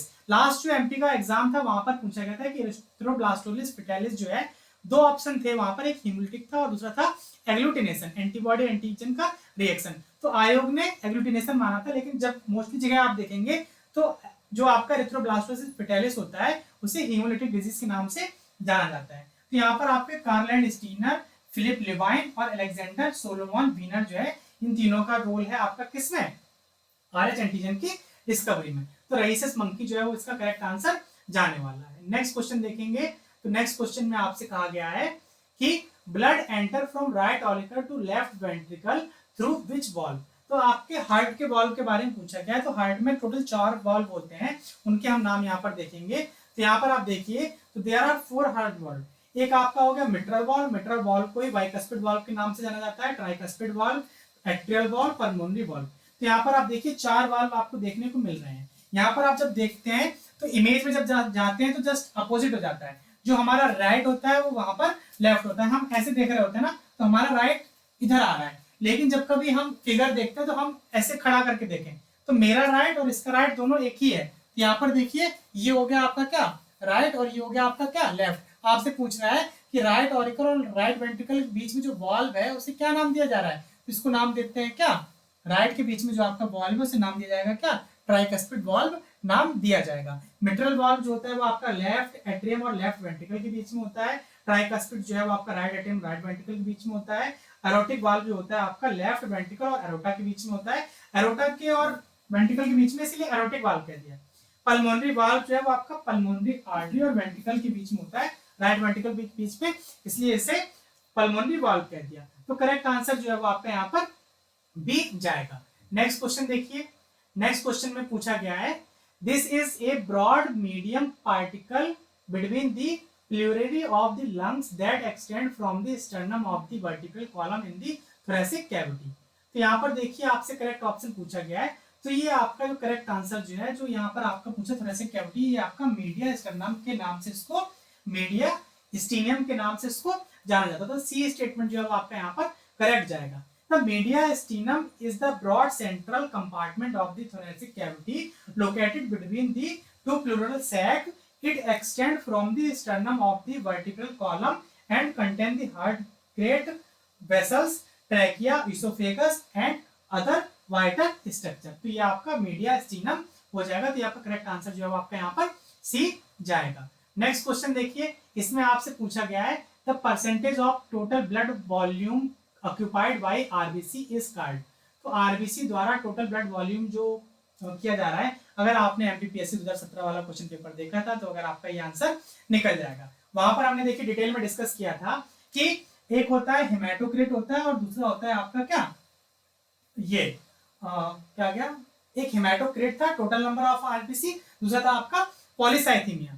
तो एलिवेटेड नंबर ऑफ आरबीसी आपका हो गया पॉलीसाइथीमिया, ठीक है, और टोटल नंबर ऑफ आरबीसी आपका हो गया क्या, हेमाटोक्रिट। तो यहाँ पर आपसे पूछा था total blood volume occupied by the RBC, तो ये आपका करेक्ट आंसर जाएगा क्या, हेमाटोक्रिट। बी ऑप्शन जो है वो आपका करेक्ट जाएगा। हीमोजेनेसिस बनना पिगमेंट का, हीमोलिसिस टूटना, हेमाटिन क्या है, तो हेमाटिन is an iron containing porphyrin compound form from the oxidation of haemoglobin. Haemoglobin के ऑक्सीडेशन से बन रहा है क्या, हेमाटिन। A protein found in the red blood cells, it characteristic by a brown black color and has the iron atom in the Fe3+ stage. Oxidize कर दिया ना। Hematin play a role in the various biological process and is also used in the medical treatment, particularly for the certain blood disorder like porphyrias. ठीक है, इसका correct answer जो है वो आपका यहाँ पर बी जाएगा। यहाँ पर भी हमने डिस्कस किया था हेमाटोक्रिट और पॉलीसाइथीमिया। जो हेमाटोक्रिट का जो रेशियो होता है वो 37 से 47 होता है फीमेल में और 42 से 52 के बीच में होता है मेल में। तो नेक्स्ट क्वेश्चन की तरफ हम यहाँ पर मूव करेंगे। तो ये आपका नेक्स्ट क्वेश्चन है और लास्ट क्वेश्चन है। इसमें देखिए पूछा गया है in internal and external respiration oxygen and CO2 diffuses from. तो देखिए जो रेस्पिरेशन में ऑक्सीजन और CO2 का डिफ्यूजन होता है एनवायरनमेंट से, हम कहें कि हमारे लंग्स में या फिर हमारे जो ब्लड वेसल्स से कहें हमारे सेल्स के बीच में, वो मेनली प्रेशर ग्रेडियंट की वजह से होता है। तो यहाँ पर आप एक इमेज देखिए, जो आपका एटमॉस्फेरिक प्रेशर होता है वो आपका होता है कितना, यहाँ पर दिया हुआ है 160 mmHg, कहीं कहीं पर 140 भी दिया होता है, ठीक है। तो यहाँ पर ये सही नहीं है, तो इसको आगे देखिए। तो ये आपका PO2 150 है, तो यहाँ पर हायर है और यहाँ पर क्या है, लोअर है। तो हायर से लोअर की तरफ क्या होगा, ऑक्सीजन आ जाएगी। वहीं पर आप देखेंगे जब यहाँ पर ये जो यहाँ पर इन्होंने ऑक्सीजन और CO2 का जो mmHg में दिया हुआ है, ये रिप्रेजेंटेटिव है, ये पर्टिकुलर या एग्जैक्ट नहीं है। ये 40 के अराउंड जब हम लोग अभी डिस्कस करेंगे रेस्पिरेशन, तो वहां पर हम लोग इसको डिटेल में देख लेंगे। तो मेनली जो है यहाँ पर गैसेस का जो डिफ्यूजन होता है, यहाँ पर ये वैल्यू जो यहाँ पर दी है ये उन्होंने सही दी हुई है, 46 और 40 ही होती है। ये इस डिफरेंस की वजह से जो ब्लड वेसल्स और सेल के बीच में जो गैसेस एक्सचेंज है वो हो पाता है। तो यहाँ पर जो करेक्ट आंसर जाएगा area of higher partial pressure to area of lower partial pressure. Gaseous exchange जो होता है वो होता है हायर से लोअर की तरफ। जैसे ऑस्मोसिस में डिफ्यूजन होता है ना हायर से लोअर की तरफ, वैसे यहाँ पर भी डिफ्यूजन है हायर से लोअर की तरफ, यानी कि ए स्टेटमेंट जो है वो आपका यहाँ पर करेक्ट जाने वाला है, ठीक है। अब देखिए इस तरह से हमने क्या किया कि आज के इस पूरे इसमें हमने डिस्कस कर लिए हैं टोटल जो आपके एमपीपीएससी असिस्टेंट प्रोफेसर में आए हुए जो क्वेश्चन थे 150 हमने सारे के सारे डिस्कस कर लिए हैं। अगर किसी स्टूडेंट को लगता है कि किसी क्वेश्चन में डाउट है तो कमेंट सेक्शन में कमेंट कर सकता है। हम जो भी उसका अगर सही होगा तो उसको हम कमेंट में पिन कर देंगे या फिर हम उसको अपडेट कर देंगे। तो ये चीज आपको कमेंट सेक्शन में कमेंट कर देना है। नेक्स्ट जो आपका टारगेट है वो जो आरपीएससी यानी कि राजस्थान से रिलेटेड लोग हैं, तो वहां पर आपका ग्रेड 1 के जो एग्जाम है वो 27 को आपका होने वाला है। तो 11, 13, 15 और 22 5 से 6 आपके पेपर अब तक हो चुके हैं आरपीएससी ग्रेड 1 के। तो जो नेक्स्ट टारगेट है हमारा सॉरी, तो हमारा नेक्स्ट टारगेट जो है वो हमारा आरपीएससी ग्रेड 1 के लिए है। तो हम अब आपको आरपीएससी ग्रेड 1 के जो क्वेश्चन पेपर है वो आपको प्रोवाइड कराएंगे डिस्कस करके। तो अगर ये वीडियो आपको पसंद आया हो तो आप इसे लाइक करिए। अगर अभी तक आपने चैनल को सब्सक्राइब नहीं किया हुआ है तो चैनल को सब्सक्राइब कर लीजिए ताकि फ्यूचर में आने वाले वीडियोस के अपडेट आपको मिलते रहें। अगर ये वीडियो आपको पसंद आया हो तो हम जल्दी मिलेंगे आपके साथ में किसी इसी प्रकार के नए अपडेट के साथ। तब तक के लिए आप हमारे साथ जुड़े रहिए। धन्यवाद।